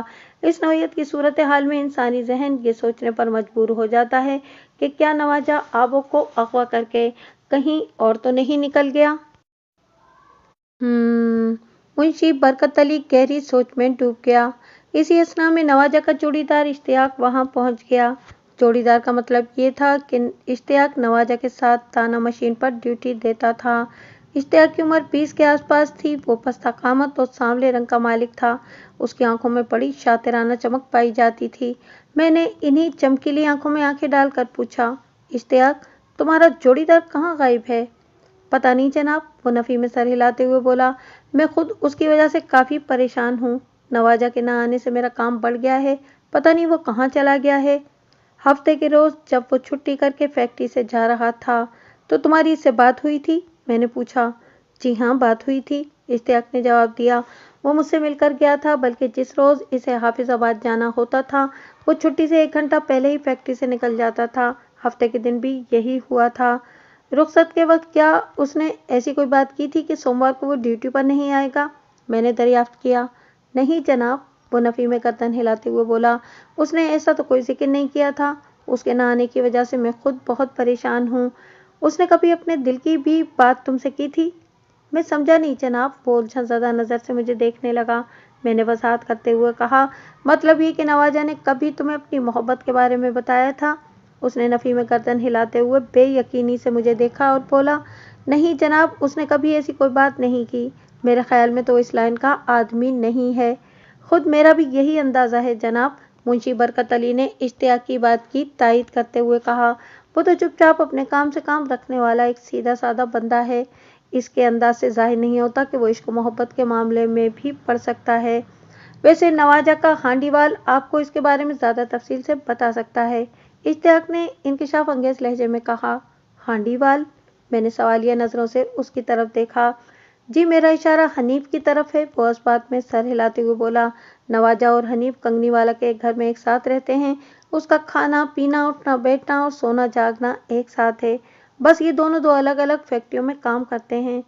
اشتیاق بالکل صحیح کہہ رہا ہے ملک صاحب، منشی برکت علی نے ایک مرتبہ پھر تائید طلب انداز میں کہا۔ نواجہ کے بارے میں حنیفو سے کافی مفید معلومات مل سکتی ہیں۔ وہ زیبائش ملز میں نلکیاں بھرنے کا کام کرتا ہے۔ میں بندہ بھیج کر اسے ادھر ہی بلا لیتا ہوں۔ بات ختم کرنے کے بعد منشی برکت علی نے اشتیاق ہی کو زیبائش ملز کی جانب بھیج دیا۔ زیبائش بھی ایک ٹیکسٹائل ملز ہی تھی جہاں ریشمی کپڑا تیار ہوتا تھا۔ یہ خوشی ملز کے برابر میں واقع تھی۔ تھوڑی دیر کے بعد اشتیاق واپس آ گیا اور اس نے بتایا کہ آج حنیفو فیکٹری سے غیر حاضر ہے۔ یہ ایک غیر متوقع اور واہیات اطلاع تھی۔ اس کا واضح مطلب یہی تھا کہ اب مجھے کنگنی والا کے اس کوارٹر کی طرف جانا تھا جہاں حنیفو اور نواجہ کرائے کے کسی کوارٹر میں رہائش پذیر تھے۔ میں نے اپنے خیالات کا اظہار جب منشی برکت علی کے سامنے کیا تو وہ خاصے جوشیلے انداز میں بولا۔ سوال ہی پیدا نہیں ہوتا ملک صاحب۔ کیا مطلب؟ میں نے چونک کر اس کی طرف دیکھا۔ کیا آپ مجھے حنیفو کے گھر کی طرف جانے سے روک رہے ہیں؟ ہاں، اس نے اس بات میں گردن ہلاتے ہوئے زیر لب مسکرا کر کہا۔ فی الحال۔ اس کی خفیف مسکراہٹ نے مجھے یہ تو سمجھا دیا کہ اس کے ذہن میں کوئی خاص زاویہ ترتیب پا چکا ہے۔ اس منصوبے کو منشی کی زبان تک لانے کے لیے میں نے کریدنے والے انداز میں پوچھ لیا۔ فی الحال؟ میں سمجھا نہیں برکت علی۔ جناب، یہ کھانے کا وقت ہے، وہ بدستور زیر لب مسکراتا ہوا بولا۔ آپ کھانا کھائے بغیر یہاں سے بالکل نہیں جا سکتے۔ اس تکلف کی کوئی ضرورت نہیں جناب، میں نے کھانا لینے کے لیے ایک بندے کو روانہ کر دیا ہے۔ وہ میری بات پوری ہونے سے پہلے ہی بول اٹھا۔ کب؟ بے ساختہ میرے منہ سے نکلا۔ آپ تو پچھلے آدھے گھنٹے سے مسلسل میرے ساتھ ہیں۔ میں جب اندر فیکٹری میں نوازہ کو دیکھنے گیا تھا اسی وقت دفتر کا کھانے لانے والے لڑکے سے کہہ دیا تھا کہ آج 3 افراد کا کھانا زیادہ لانا ہے۔ وہ وضاحت کرتے ہوئے بولا۔ اب تو وہ واپس بھی آنے والا ہے۔ ہم روزانہ اسی وقت کھانا کھاتے ہیں۔ آج آپ ہمارے ساتھ دیں گے تو اس سے میری عزت افزائی ہوگی۔ منشی برکت کے خلوص اور اپنائیت کو دیکھتے ہوئے میں نے ہتھیار ٹال دیے۔ وہ کھانے کا وقت بھی تھا اور مجھے بھوک بھی لگ رہی تھی۔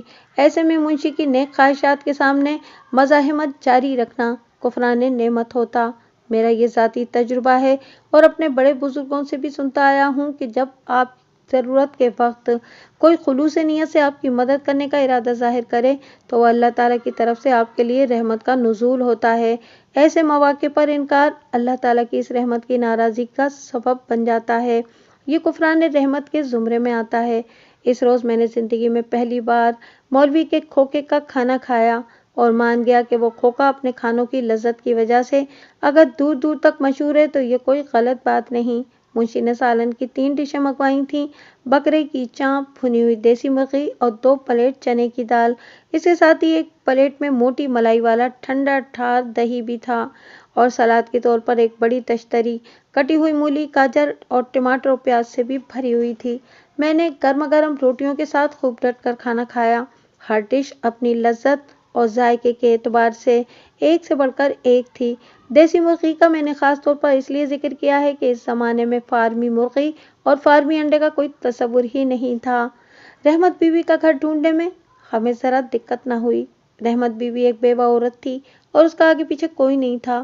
گھر چونکہ اس کا اپنا ذاتی تھا اور اس کی ضرورت سے زیادہ بڑا تھا، لہٰذا اس نے اپنے گھر کی بیٹھک کو کرائے پر دے رکھا تھا۔ وہ اس کمرے کے کرائے سے اپنی گزر بسر کرتی تھی یا پھر کنگنی والا کی ایک صاحب حیثیت شخصیت رانا صاحب اپنے جیب خاص سے اس کی کچھ مالی مدد کر دیا کرتے تھے۔ میرا مطلوبہ بندہ یعنی کہ نواز عرف نواجہ اور اس کا ہانڈی وال حنیف عرف حنیفو اسی رحمت بی بی کے کرایہ دار تھے۔ میرے دستک کے جواب میں ایک ادھیڑ عمر گوری چٹی عورت نے دروازہ کھولا۔ میں نے سرتاپا گہری نظر سے اس کا جائزہ لیا اور پوچھا، رحمت بی بی آپ ہی ہو؟ جی میں ہی رحمت بی بی ہوں، اس نے اس بات میں جواب دیا۔ آپ کون ہیں اور میرے بارے میں کیوں پوچھ رہے ہیں؟ آپ کو مجھ سے کیا کام ہے؟ اس نے ایک ہی سانس میں جواب دینے کے علاوہ 3 سوال بھی کر ڈالے تھے اور اس کا سبب یہ تھا کہ رحمت بی بی کو پتہ نہیں تھا کہ پولیس اس کے دروازے پر کھڑی ہے۔ میں نے وردی پوش کانسٹیبل آفتاب کو کانسٹیبل حسین شاہ کے ساتھ تھوڑے فاصلے پر کھڑا کر دیا تھا اور رحمت بی بی کی ان پر نظر نہیں پڑی تھی۔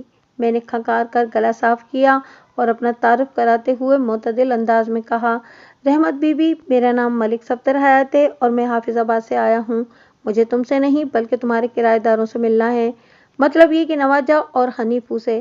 وہ قدرے اطمینان سے بولا، نواجہ تو حافظ آباد سے ابھی واپس نہیں آیا، وہ ٹھہرے ہوئے لہجے میں بولی۔ اور حنیفو؟ چاچی کون ہے دروازے پر؟ رحمت بی بی کی بات مکمل ہونے سے پہلے ہی اندر سے کسی مرد نے استفسار کیا۔ یہ حنیفو ہی آپ کے بارے میں پوچھ رہا ہے، رحمت بی بی نے بتایا۔ بیچارہ صبح سے بخار میں پڑا تپ رہا ہے۔ ٹھیک ہے، میں نے بڑی رسان سے کہا، تو پھر میں حنیفو سے ہی مل لیتا ہوں۔ آئیں جی، بیٹھک میں آ جائیں، وہ تعاون آمیز لہجے میں بولی، پھر بآواز بلند کہا، کوئی ملک صاحب حافظ آباد سے آئے ہیں؟ اس کا مخاطب یقیناً حنیفو تھا، یہ اس نے حنیفو کے سوال کا جواب دیا تھا۔ وہ تم سے اور نواجہ سے ملنا چاہتے ہیں۔ چند سیکنڈ کے بعد رحمت بیوی نے مجھے اپنے گھر کی بیٹھک میں پہنچا دیا، جو خالصتاً چھڑوں کے کمرے کا نقشہ پیش کر رہی تھی۔ دیواروں پر فلمی پوسٹر جا بجا چپکے دکھائی دیتے تھے۔ اس بیٹھک میں 2 چارپائیاں بچھی تھیں، جن میں سے ایک خالی اور دوسری پر بخار زدہ حنیفو لیٹا ہوا تھا۔ ایک دیوار پر کپڑے ٹانگنے والی کھوٹیاں نصب تھیں، جن پر میلے اور دھلے ہوئے ہر 2 اقسام کے کپڑے ٹنگے نظر آ رہے تھے۔ مجھ پر نگاہ پڑتے ہی حنیفو نے اٹھ کر بیٹھنے کی کوشش کی، لیکن میں نے ہاتھ کے اشارے سے اسے منع کر دیا اور اس کے سامنے دوسری چارپائی پر بیٹھنے کے بعد پوچھا، تم نے بخار کے لیے کوئی دوائی شوائی لی؟ میں نے ڈاکٹر جی سے اسے دوائی لا کر دی ہے جناب، حنیفو کی بجائے رحمت بیوی نے جواب دیا۔ ڈاکٹر نے کہا ہے کہ شام تک اس کا بخار اتر جائے گا۔ میں نے حنیفو کی آنکھوں میں دیکھتے ہوئے پوچھا، تمہارا خانڈی وال کہاں غائب ہے؟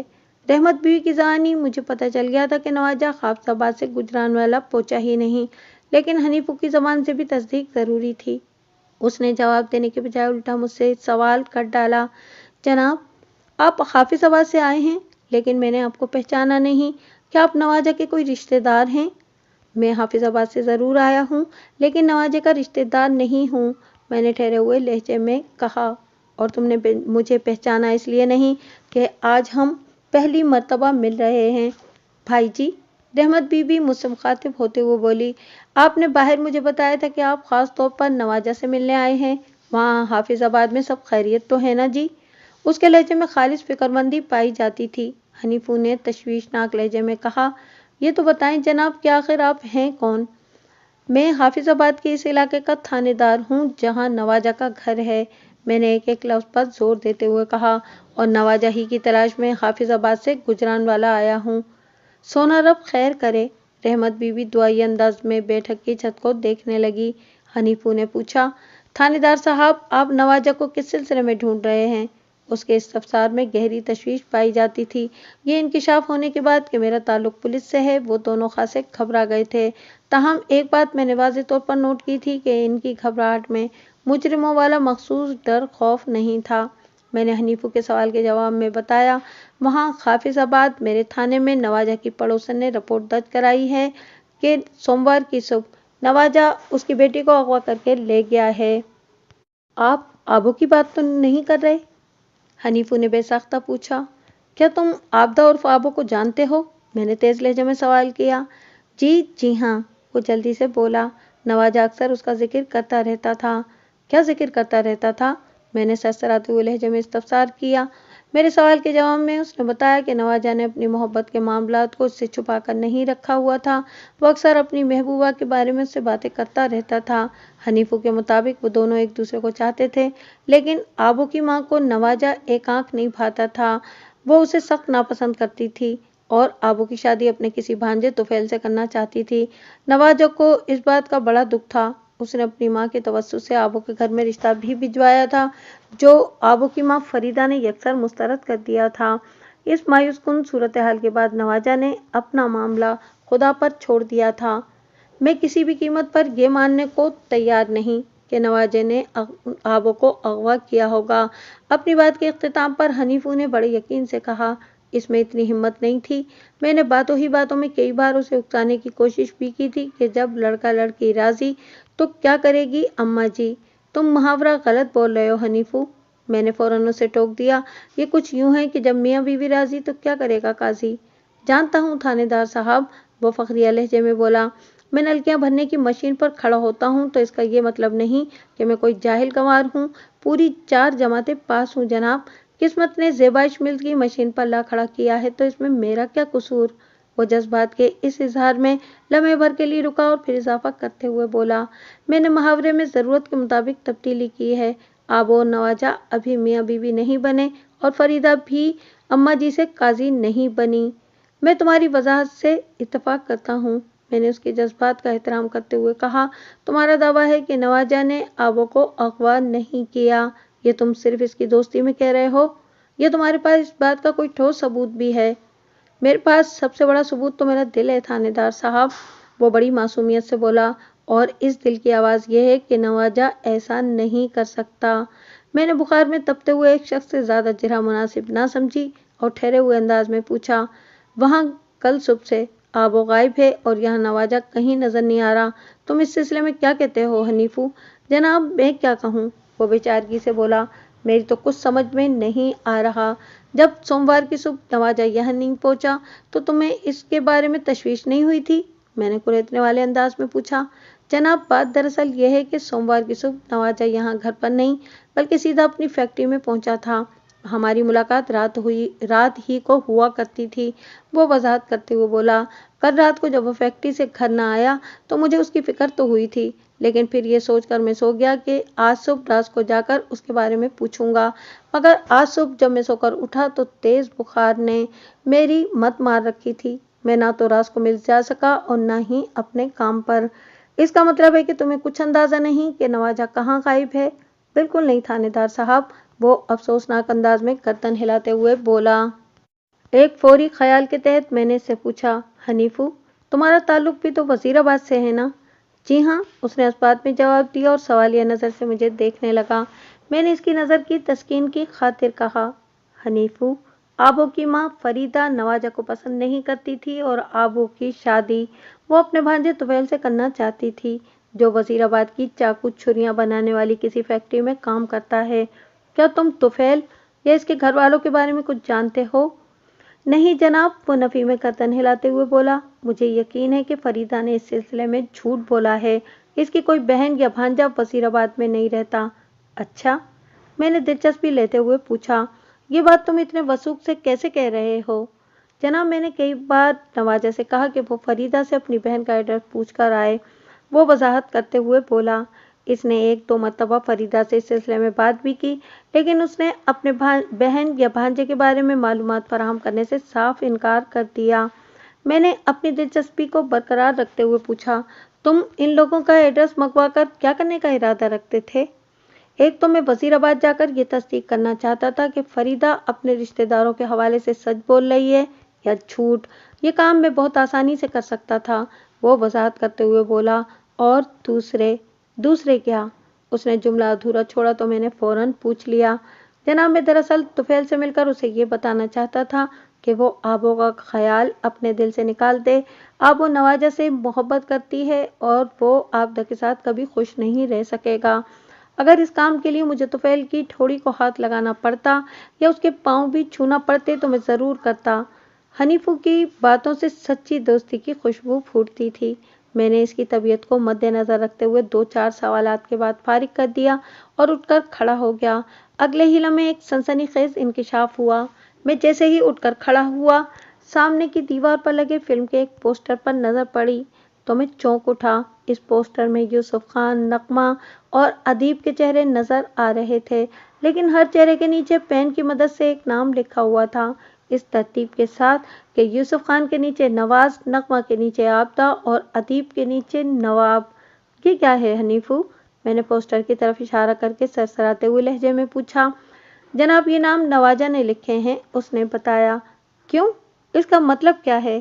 थानेदार साहब, ये फिल्म मैंने और नवाजा ने एक साथ देखी थी, वो वजाहत करते हुए बोला। इस फिल्म में यूसुफ खान और नगमा एक दूसरे से बहुत मोहब्बत करते हैं, लेकिन अदीब विलन का किरदार अदा करते हुए नगमा की माँ को अपनी मुट्ठी में ले लेता है, लिहाजा नगमा की माँ यूसुफ खान से नफरत करने लगती है। लेकिन मैंने उसकी बात मुकम्मल होने से पहले ही लुकमा दे दिया। नवाजा ने अदीब की तस्वीर के नीचे नवाब का नाम क्यों लिखा है? जनाब, नवाजा की जिंदगी में ये नवाब भी अदीब वाला ही किरदार अदा कर रहा है, वो समझाने वाले अंदाज में बोला। आबो ने नवाजा को बताया था कि फरीदा पूरी तरह नवाब की मुट्ठी में है और इसलिए वो नवाजा से नफरत करती है। मेरे पूरे वजूद में जैसे एक करंट सा दौड़ गया। मैंने इज़्तिराबी लहजे में दरियाफ्त किया, कहीं ये वो ही नवाब तो नहीं जिसकी हाफिजाबाद की सब्जी मंडी में फ्रूट और सब्जी की आड़त की दुकान है? जी हाँ बिल्कुल। मैं एक मरतबा फिर आसिया बीबी के घर में बैठा हुआ था। वो रात का वक्त था और मैं गुजरानवाला से थोड़ी देर पहले ही वापस आया था। कांस्टेबल हुसैन शाह को थाने में छोड़कर मैं चुपके से आसिया के घर आ गया था। फरीदा को कतन इस बात की खबर नहीं थी कि मैं इस वक्त उसके पड़ोस में मौजूद हूँ। हनीफू के इंकिशाफ ने मेरे रगोपे में एक सनसनी सी दौड़ा दी थी। मैंने नहायत ही मुख्तसर अल्फाज में उसे ताज़ा तरीन सूरत हाल से आगाह किया और पूछा, ये सब क्या है आसिया बीबी? ये तो जनाब आप फरीदा से पूछें। वो जले कुटे अंदाज में बोली, जो नवाब को अपने घर में घुसाए रखती है। तो इसका मतलब है कि नवाब अली का फरीदा के घर में अक्सर आना जाना रहता है। मैंने पुरसोच अंदाज में कहा, वो तो जनाब इस वक्त भी फरीदा के घर में मौजूद है। मैं आसिया के इंकिशाफ पर चौंक उठा और पूछा, क्या वाकई? अगर मेरी बात का यकीन ना आ रहा हो तो खुद जाकर देख लें, वो सादगी से बोली। मैंने गंभीर अंदाज में कहा, नवाजा ने विलन के नीचे अगर नवाब का नाम लिखा था तो इससे ये साबित होता है कि नवाब को अपना रकीब समझता था। जनाब आपकी ये बात मेरी समझ में नहीं आ सकी, वो उलझनज़दा अंदाज में बोली। मेरे ख्याल में तो नवाब फरीदा के लिए यहाँ आता है। इन दोनों में काफ़ी अरसे से चक्कर चल रहा है। जब से फरीदा का घर वाला मोहताज हुआ है, नवाब ने इस घर की राह देख ली है। वो किसी न किसी बहाने दूसरे तीसरे दिन यहाँ ज़रूर आता है और कई घंटे घर के अंदर गुजार कर जाता है। आपने फरीदा को तो देखा ही है, जवान बेटी की माँ है, लेकिन खुद भी जवान ही नजर आती है। ऊपर से अल्लाह ने शक्ल सूरत भी अच्छी दे दी है। कमबख्त 48 साल की हो गई है, मगर 35 से ज़्यादा की नहीं लगती। वो लम्हे भर के लिए रुकी और फिर एक थकी हुई सांस खारिज करते हुए बोली, जिन औरतों की कसम नाकारा हो चाहें और नक्सक से भी अच्छी हों, तो इन पर जमाने भर के मर्दों की नजरें लग जाती हैं। नवाब के पास तो बड़ा मजबूत बहाना भी है कि 3 साल पहले तक फरीदा का शौहर उसकी दुकान पर मुलाजिम था। वो माली इमदाद की आड़ में बड़ी आसानी से उसके घर में आता जाता है। फरीदा और नवाब के हवाले से तो बात समझ में आती है, मैंने सोच में डूबे हुए लहजे में कहा। लेकिन हनीफू के मुताबिक आबो ने नवाजा को बताया था कि उसकी माँ नवाब की वजह से उसकी शादी कहीं होने नहीं देती। इससे तो यही जाहिर होता है कि नवाब यहाँ आबो के चक्कर में आता है। वो फरीदा के साथ रिपोर्ट दर्ज कराने थाने भी आया था और आबो की गुमशुदगी से खासा परेशान नजर आता था। ये एक नई बात सामने आ रही है थानेदार साहब, वो बोझल लहजे में बोली। फरीदा और आबो तो जाएं जहन्नम में। आप किसी तरह फौरन मेरे बेटे को तलाश कर दें। पता नहीं वो झल्ला कहाँ चला गया है। ये झल्ला जहाँ भी गया है मैं बहुत जल्द इसे ढूंढ निकालूंगा। मैंने बड़े मजबूत अल्फाज में उसे तसल्ली दी और कहा, आबो और नवाजा जिस पुरस्कार अंदाज में अचानक गायब हुए हैं, इससे तो यही अंदाजा होता है कि तुम्हारे बेटे ने शायद हिम्मत कर ही ली है। आपका मतलब है कि नवाजा ने आबो को अगवा किया है? वो बेयकीनी से मुझे देखने लगी। मैंने दो टोक अल्फाज में कहा, नवाजा ने आबो को अगवा किया है या वो अपनी मर्जी से उसके साथ गई है, लेकिन इस हवाले से सोचा जा सकता है कि वो दोनों एक साथ कहीं गायब हुए हैं। बहरहाल मैंने थोड़ा तवक्कुफ किया, फिर एक सांस खारिज करने के बाद अपनी बात मुकम्मल करते हुए कहा, मैं कल सुबह 2-3 तहकीकाती टीमें तरतीब देकर आसपास के इलाकों में दौड़ाता हूँ। इंशाअल्लाह 1-2 दिन में नवाजा का सुराग मिल जाएगा। क्या तुम्हारे पास नवाजा की कोई तस्वीर रखी हुई है? जी हाँ, इसका एक फ़ोटो है मेरे पास, वो जल्दी से बोली। आपको दिखाऊं जी? ज़रूर, फ़ौरन, मैंने ठहरे हुए लहजे में कहा। थोड़ी ही देर में वो घर के अंदरूनी हिस्से से मज़कूरा फ़ोटो निकाल लाई और ये देखकर मुझे हैरत का झटका लगा कि इस फ़ोटो में नवाजा के साथ एक लड़की भी मौजूद थी। वो दोनों का पोर्ट्रेट था। मैंने आसिया से पूछा, ये लड़की कौन है? आबो, उसने इंकिशाफ अंगेज लहजे में बताया। इसका मतलब है कि नवाजा अपने किसी भी मामले को तुमसे छुपाता नहीं था, मैंने सरसराते हुए लहजे में कहा। और इस फोटो से यह भी साबित होता है कि वो दोनों एक दूसरे को चाहते हैं। जब ही आबदा उसके साथ तस्वीर बनवाने फोटोग्राफर के पास गई होगी। जी हकीकत तो यही है, वो बड़े मजबूत लहजे में बोली। अगर ये बात फरीदा की समझ में नहीं आती तो मैं क्या कर सकती हूँ? तुम्हें कुछ भी करने की ज़रूरत नहीं आसिया बीबी, मैंने हौसला बढ़ाने वाले अंदाज में कहा। अब जो भी करना है मैं खुद ही कर लूँगा, वो बड़ी फिक्रमंदी से बोली। थानेदार साहब, मेरा दिल बहुत डर रहा है। तुम्हें किस बात से डर लग रहा है? मैंने गहरी संजीदगी से पूछा। कहीं इस बदबख्त नवाब ने तो मेरे नवाजा को गायब नहीं कर दिया, वो सरासीमा लहजे में बोली। इस बात के इम्कानात को नज़रअंदाज तो नहीं किया जा सकता, मैंने साफ गोई का इजहार करते हुए कहा। अगर ये बात सच है कि नवाब आबू के लिए घर के चक्कर लगाता है तो वो नवाजा को अपने रास्ते का कांटा समझते हुए कहीं गायब करवा सकता है। लेकिन देखने की बात यह है कि नवाजा के साथ ही आबो भी गायब है और फरीदा के अलावा नवाब अली भी उसकी गुमशुदगी के लिए बेहद परेशान है। आसिया, ये मामला खासा उलझा हुआ है। और ये भी तो हो सकता है जी, आसिया ने बड़े पते की बात की, कि ये दोनों की मिली भगत हो। किन दोनों की? मैंने इस्तरारी अंदाज में पूछा। और क्या मिली भगत?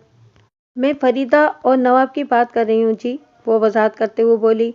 یہ بھی تو ممکن ہے کہ فریدہ نے چپ چاپ آبدہ کو نواب کے حوالے کر دیا ہو اور نواب نے نواجہ کو غائب کر کے یہ ثابت کرنے کی کوشش کی ہو کہ نواجہ نے آبا کو اغوا کر لیا ہے۔ میں تمہارے خیال کو یکسر نظر انداز تو نہیں کر سکتا آسیہ بی بی، میں نے ٹھہرے ہوئے لہجے میں کہا، لیکن میری یہ ذاتی رائے ہے کہ فریدہ آبدہ کی گمشدگی کے کھیل میں شامل نہیں۔ میں نے اس کی آنکھوں میں بے چینی اور پریشانی دیکھی ہے، جو اس ماں کا خاصہ ہے جس کی جوان بیٹی اچانک گم ہو گئی ہو۔ جو بھی ہے جی، وہ دکھی لہجے میں بولی، مجھے کسی سے کچھ لینا دینا نہیں۔ آپ میرے نواجے کو ڈھونڈ کر مجھ تک پہنچا دیں تو میں آپ کو یہ احسان زندگی بھر نہیں بھولوں گی۔ تم فکر نہ کرو، میں نے تسلی آمیز لہجے میں کہا، میں بہت جلد تمہارے بیٹے کو تلاش کر لوں گا۔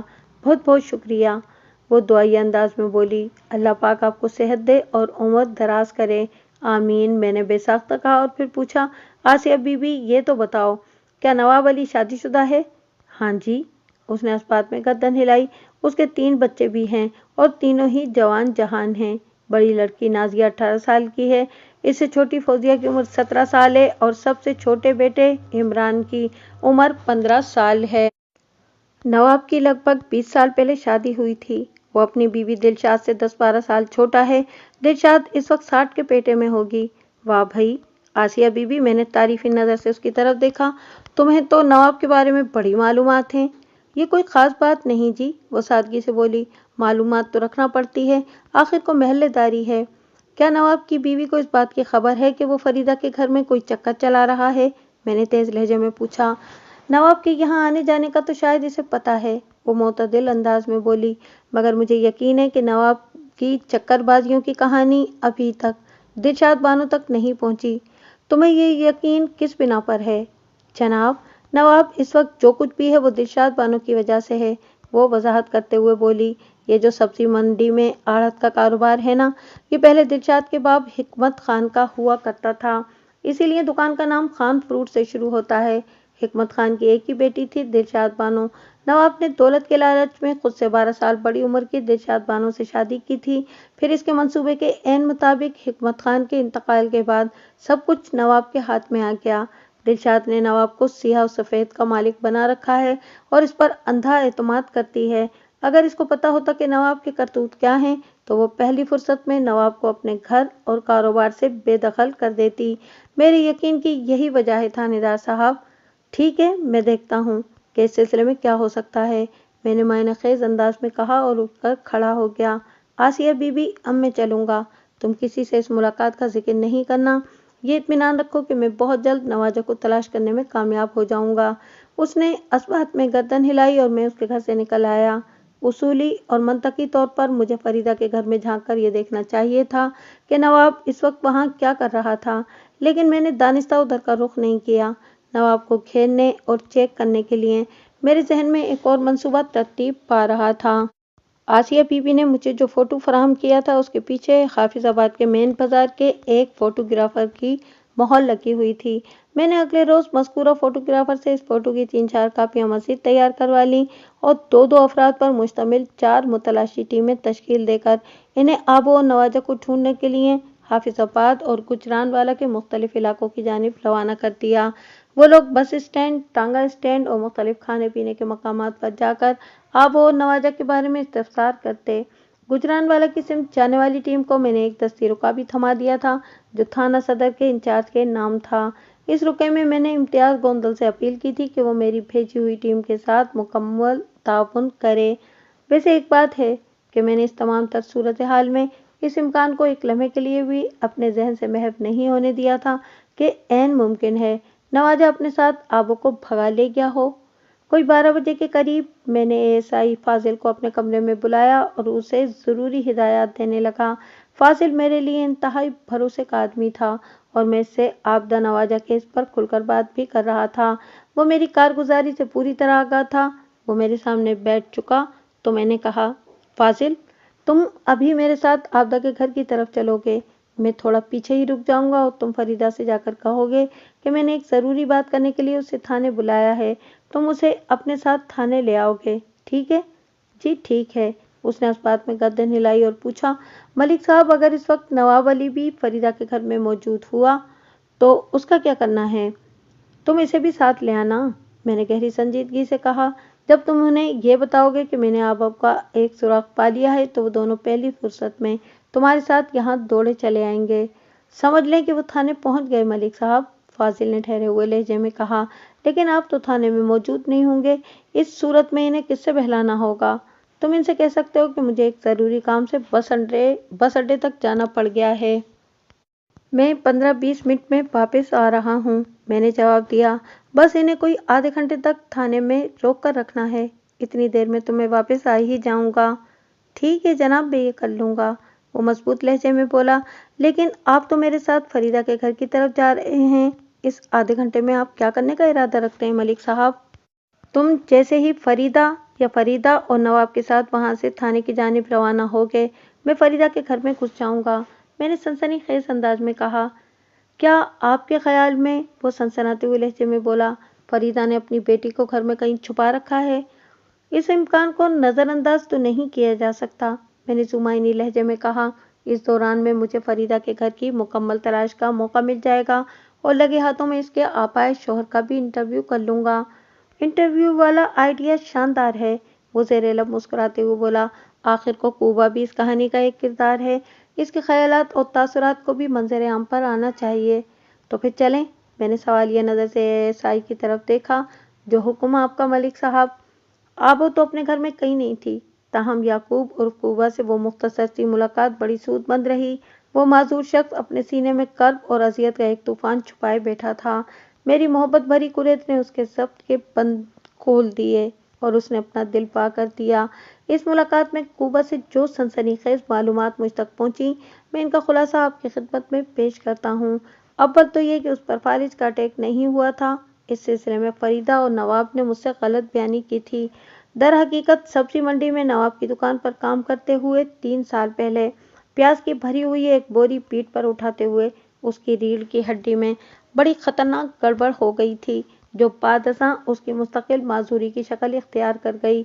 दोयम उसकी नज़र यकीनन कमज़ोर थी, लेकिन इतनी भी नहीं जितनी कि वो जाहिर करता था।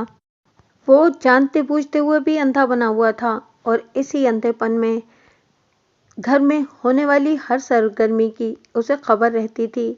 इस बात में भी किसी शक व शुबे की गुंजाइश नहीं थी कि वो फरीदा और नवाब के मामला से बखूबी आगाह था। उसने अपनी माजूरी और मजबूरी के हाथों ये जहरीला घूंट पीने का तो फैसला कर लिया था, लेकिन अंदर ही अंदर वो रोज मरता और रोज जीता था। उसकी गैरत तो बड़ा जोश मारती थी, लेकिन अमली तौर पर वो कुछ भी करने के काबिल नहीं था, लिहाजा उसकी बेबसी का अंदाजा लगाया जा सकता था।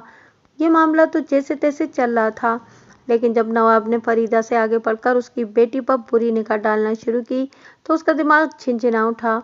अपनी दास्तान के इस हिस्से में पहुंचकर उसकी आंखों से आंसुओं का सैलाब जारी हो गया।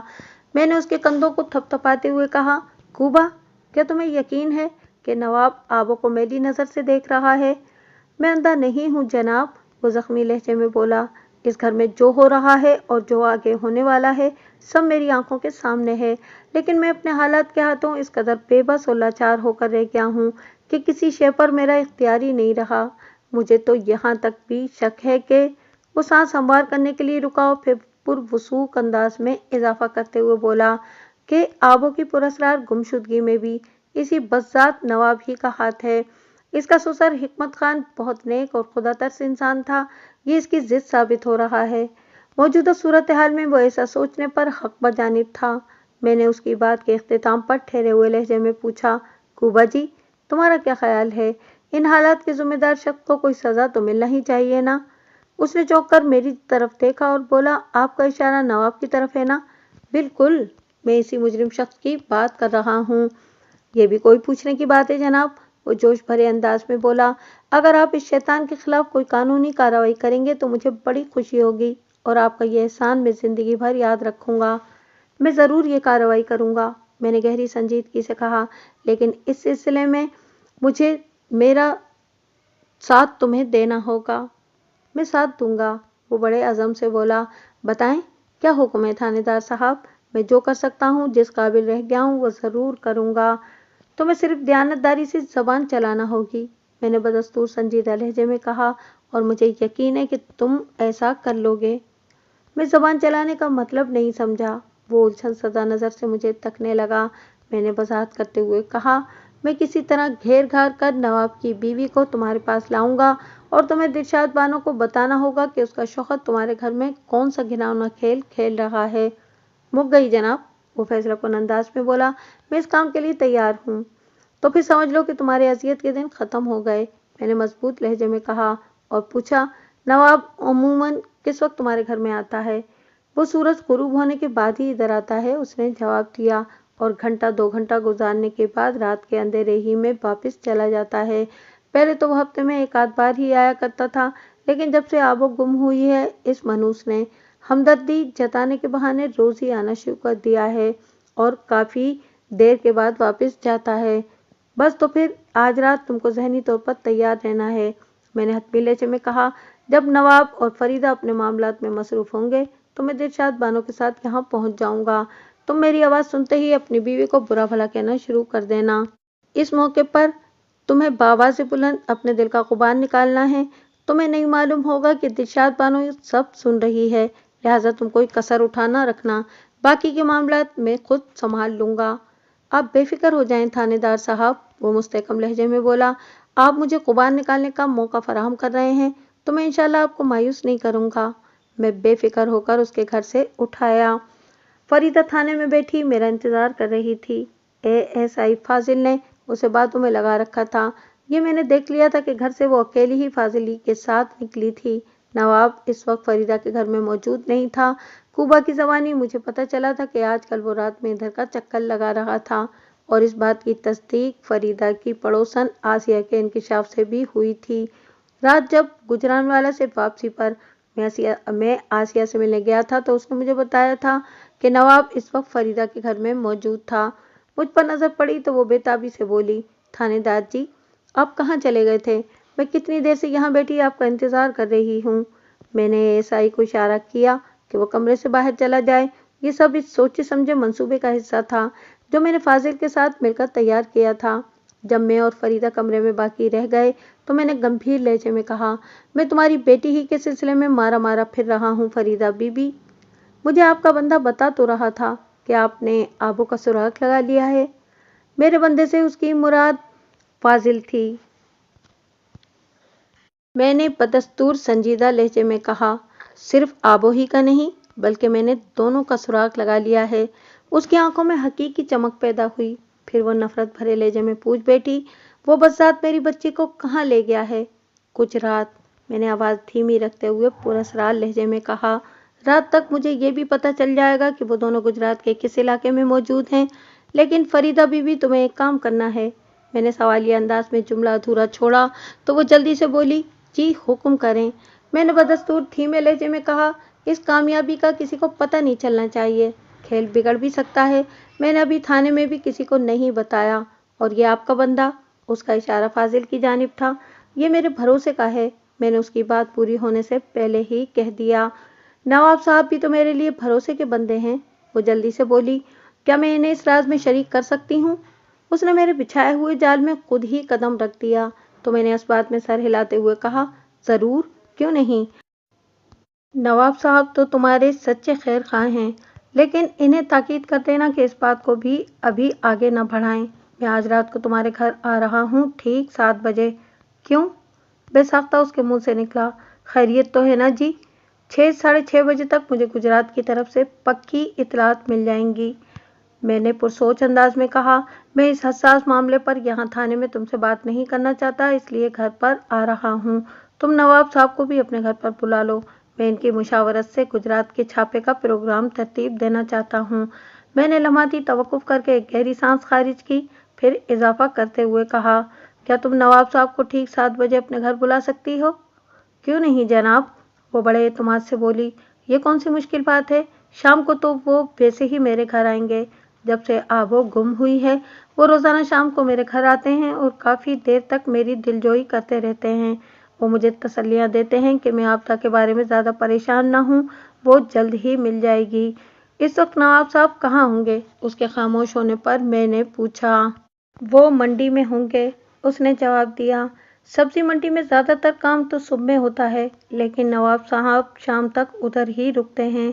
दूसरे शहरों के आड़तियों का आना जाना दोपहर के बाद ही होता है। कारोबारी लेन देन और दीगर मामलात के लिए इन्हें शाम तक मंडी में रुकना पड़ता है। बस, तो फिर ठीक है, हमारी मुलाकात तुम्हारे घर पर 7 बजे होगी, मैंने फैसलाकुन अंदाज में कहा। वो उठी और खुश खुश रुखसत हो गई। मेरे पास वक्त बहुत कम रह गया था। शाम 6 बजे से पहले मुझे तमाम मामलात निपटाना थे। ये अच्छी बात थी कि फौरी तौर पर नवाब अली को अपने घर की तरफ नहीं जाना था, लिहाजा मेरे लिए ये सुनहरी मौका था कि मैं उसके घर पहुंचकर दिलशाद बेगम पर अपना काम मुकम्मल कर लूं। मैंने फरीदा के शौहर याकूब उर्फ कूबा से वादा किया था कि दिलशाद बानो को घेर घार कर उसके घर पहुंचाऊंगा, और ये घेरना घारना इतना आसान काम नहीं था। इस वक्त दोपहर ढलने का अमल शुरू हो चुका था। मैंने एएसआई फाजिल को अपने पास बुलाकर चंद ज़रूरी हिदायत दी और नवाब अली के घर की जानिब रवाना हो गया। मैंने लगभग 1 घंटे तक दिलशाद बानो पर कड़ी मेहनत की, और खुशी की बात यह है कि मेरी मेहनत रायगा नहीं गई।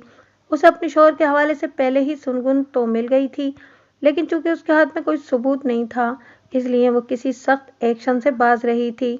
उसने जब भी नवाब के सामने फरीदा का जिक्र किया, एक खास जाविये से किया, तो वो अनजान बन गया, जैसे उसका कभी फरीदा से वास्ता ही ना रहा हो। उसने अपने और फरीदा के ताल्लुकात को बड़ी चालाकी से छुपा रखा था, जबकि मैंने पलक झपकते में उसके दोनों हाथ सबूतों से भर देने की उम्मीद दिलाई थी। लिहाजा वो फौरन मेरे मंसूबे पर अमल करने के लिए तैयार हो गई। वो इस नादिर मौके को भला कैसे हाथ से जाने देती। इस मंसूबे के मुताबिक मुझे ठीक 7 बजे फरीदा के घर पहुंचना था। 10-15 मिनट के बाद दिलशाद बानो अपने शौहर को ढूंढते हुए फरीदा के दरवाजे तक पहुंच जाती। मैं इसके लिए दरवाज़ा खोलने जाता तो कूबा एक्शन में आ जाता, और जैसे ही दिलशाद बानो घर के अंदर कदम रखती, कूबा अपनी तमाम तर तैयार तोपों का रुख उस तरफ फेर देता। मैं चूंकि बज़ाहिर दिलशाद बेगम से वाकिफ नहीं था, लिहाजा इस धुआंधार सिचुएशन में मुझे हक्का बक्का रह जाने की अदाकारी करना थी। दूसरी जानिब मैंने आसिया बीवी को यह हिदायत कर दी थी कि वो जैसे ही फरीदा के घर में शोर की आवाज़ सुने, वो अपने घर से बाहर निकलकर वावेला शुरू कर दे और दीगर महल्लेदार औरतों को भी जमा कर ले।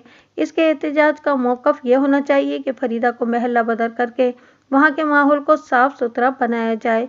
फरीदा ने अपने घर में जो गंदखाना खोल रखा है, उसे फ़ौरन ख़त्म हो जाना चाहिए। मैंने आसिया को ख़ास तौर पर ताकीद कर दी थी कि यह एहतजाजी मकालमे दिलशाद बानो की समात तक ज़रूर पहुँचना चाहिए। इस रात फरीदा के घर में और घर के बाहर गली में सब कुछ ऐन मेरे तरतीब दिए हुए मंसूबे के मुताबिक अमल में आया। एक तरफ कूबा गालम गलोच की शमूलियत के साथ चीख चीख कर अपने दिलो दिमाग का गुबार धो रहा था, तो दूसरी जानिब आसिया ने गली में मुश्तइल औरतों का बाकायदा एक मजमा लगा लिया था, जबकि तीसरी दिलशाद बानो भी अपने शौहर नामदार को खरी खरी सुनाकर बुरी तरह जलील कर रही थी। इस सनसनीखेज सूरत हाल में फरीदा और नवाब को हद दर्जा कोफ्त उठाना पड़ी। मैं लाताल्लुक सा एक तरफ खड़ा ये तमाशा हैरत भरी नज़रों से देख रहा था, जबकि इस ड्रामे का राइटर, डायरेक्टर और प्रोड्यूसर मैं ही था। थोड़ी देर के बाद यह हंगामा कदरे सर्द हुआ तो दिलशाद बानो बड़े खफीफ अंदाज में अपने भीगी बिल्ली बने शौहर को साथ लेकर मौके से फरार हो गई। नवाब अली की वो कैफियत थी कि बकौल शायर, बड़े बेआबरू होकर तेरे कूचे से हम निकले। अगले रोज़ दोपहर के बाद एक खुशखबरी सुनने को मिली। जो टीम गुमशुदा अफराद की तलाश में गुजरानवाला गई थी, उन्होंने नवाज उर्फ नवाजा का सुराग लगा लिया था, लेकिन अफसोस कि वो अब इस दुनिया में बाकी नहीं रहा था। वाक़ियात के मुताबिक मेरी भेजी हुई टीम ने बस स्टैंड के करीब एक ठेले वाले से ये मालूम कर लिया था कि वक़्वा के रोज़ उसने नवाजा को 2 अफराद के साथ शेखुपुरा की तरफ जाते हुए देखा था। वो ठेले वाला चूँकि इन दोनों अफराद को जानता था, लिहाजा टीम को वहाँ तक रसाई के बाद ये इंकिशाफ हुआ कि मज़कूरा अफराद का ताल्लुक नई सब्ज़ी मंडी के एक आड़ती चौधरी इकबाल से था। चौधरी इकबाल के नाम ने मेरे ज़हन में एक चमाका किया और मुझे फ़ौरन याद आ गया कि वो तो नवाब अली का एक गहरा दोस्त था। जब चंद रोज़ पहले मैं गुजरानवाला आ रहा था, तो नवाब अली ने मुझे चौधरी इकबाल का नाम पता भी दिया था कि मैं इस तलाश के सिलसिले में इससे मदद ले सकता हूँ, लेकिन मैंने इस चौधरी को टच करने की ज़रूरत ही महसूस नहीं की थी। जब मैंने और इम्तियाज़ गोंदल थाना इंचार्ज सदर ने चौधरी इकबाल के इन दोनों बंदों को तफ्तीश की चक्की में डाला, तो पिसने से पहले ही उन्होंने अपने जुर्म का एतराफ़ कर लिया। उन्होंने अपने वली नेमत चौधरी इकबाल के इमाम पर नवाजा को कत्ल करके खेतों की नम ज़मीन में दबा दिया था। नवाजा बखैरियत गुजरानवाला तो पहुंचा था, लेकिन इसे रास्को मिल्स में कदम रखना नसीब नहीं हुआ था। اس انکشاف کے بعد جب چودھری اقبال کو زیر تفتیش لایا گیا تو اس نے پھینٹی شینٹی کھانے کے بعد اعتراف کر لیا کہ اس کام کے لیے اسے نواب علی نے کہا تھا اور وہ اپنے دوست کا کہنا ٹال نہ سکا۔ کڑی سے کڑی ملی تو میں نے نواب علی کو گرفتار کر کے خوفناک صورت اور خطرناک کرتوت کے مالک حوالدار صفدر علی کے حوالے کر دیا۔ صفدر علی نے ظالم اور سفاک ہونے کے ساتھ ساتھ ہٹا کھٹا اور موٹا تازہ بھی تھا۔ صفدر علی پوری رات نواب علی پر مختلف تفتیشی تجربات کرتا رہا اور صبح تک اس کیس کا مکمل حل سامنے آ گیا۔ نواب علی نے نواجہ کو اپنی راہ کا کانٹا سمجھتے ہوئے ایک طرف تو چودھری اقبال کے ذریعے اسے ٹھکانے لگانے کا بندوبست کر دیا تھا اور دوسری جانب بڑی صفائی سے آبو کو اغوا کر کے اپنے ایک دوست کے پاس پنڈی بھٹیاں پہنچا دیا تھا۔ آبو اغوا کنندگان کو نہیں جانتی تھی، اسے صرف اتنا پتا تھا کہ وہ اغوا کر لی گئی ہے۔ پنڈی بھٹیاں میں چودھری حشمت سے نواب کے بڑے گہرے مراسم تھے۔ آبدہ کو چودھری حشمت کی تحویل میں پہنچایا گیا تھا اور یہ سارا کھٹراک نواب علی نے اس لیے پھیلایا تھا کہ وہ 3 ماہ کی کوششوں کے بعد اسے اچھی طرح اندازہ ہو گیا تھا کہ فریدہ اپنی ذات کی حد تک تو اس کے ساتھ ہر زاویے سے منسلک رہنے کو تیار تھی، لیکن ایسی ہی آزادی وہ آبدہ کو دینے کو ہرگز تیار نہیں تھی۔ اس کی خواہش تھی کہ نواب آبدہ سے باقاعدہ شادی کرے اور یہ ہو نہیں سکتا تھا۔ چنانچہ نواب نے اپنے آدمیوں کے ذریعے آبدہ کو اغوا کر کے پنڈی بھٹیاں پہنچا دیا اور نواجہ کو ٹھکانے لگوا کر اس امر کی فضا قائم کر دی کہ آبو نواجہ کے ساتھ کہیں بھاگ گئی ہے یا یہ کہ نواجہ نے آبو کو اغوا کر لیا ہے۔ فریدہ کے ذہن میں بھی یہ فلسفہ اسی نے ڈالا تھا۔ اس کا منصوبہ یہ تھا کہ جب اس معاملے کو چند دن گزر جاتے تو پھر وہ آبدہ سے مستفید ہونے کے لیے پنڈی بھٹیاں پہنچ جاتا۔ اس ہوس کاری کے بعد وہ آبو کا کیا کرتا، اس بارے میں اس نے پہلے سے نہیں سوچ رکھا تھا۔ نواب علی کی بدقسمتی کہ میں نے اس کے شیطانی منصوبے کی ایسی تیسی کر کے رکھ دی۔ اسی روز میں نے ایک چھاپہ مار ٹیم کو پنڈی بھٹیاں بھیج کر آبدہ اور آبو کو بھی بازیاب کرا لیا۔ جب آبو کو پتہ چلا کہ نواجہ کو بڑی بے دردی سے موت کے گھاٹ اتار دیا گیا ہے تو وہ پھوٹ پھوٹ کر رونے لگی۔ یہ ناقابل تلافی نقصان کے آنسو تھے۔ دوسری طرف آسیہ بی بی اپنے لخت جگر کی ابدی جدائی میں خون کے آنسو بہا رہی تھی تو تیسری جانب فریدہ کی آنکھوں سے اشک ندامت جاری تھے۔ لیکن وہ کیا کہتے ہیں کہ اب پچھتائے کیا ہوت جب چڑیاں چگ گئیں کھیت۔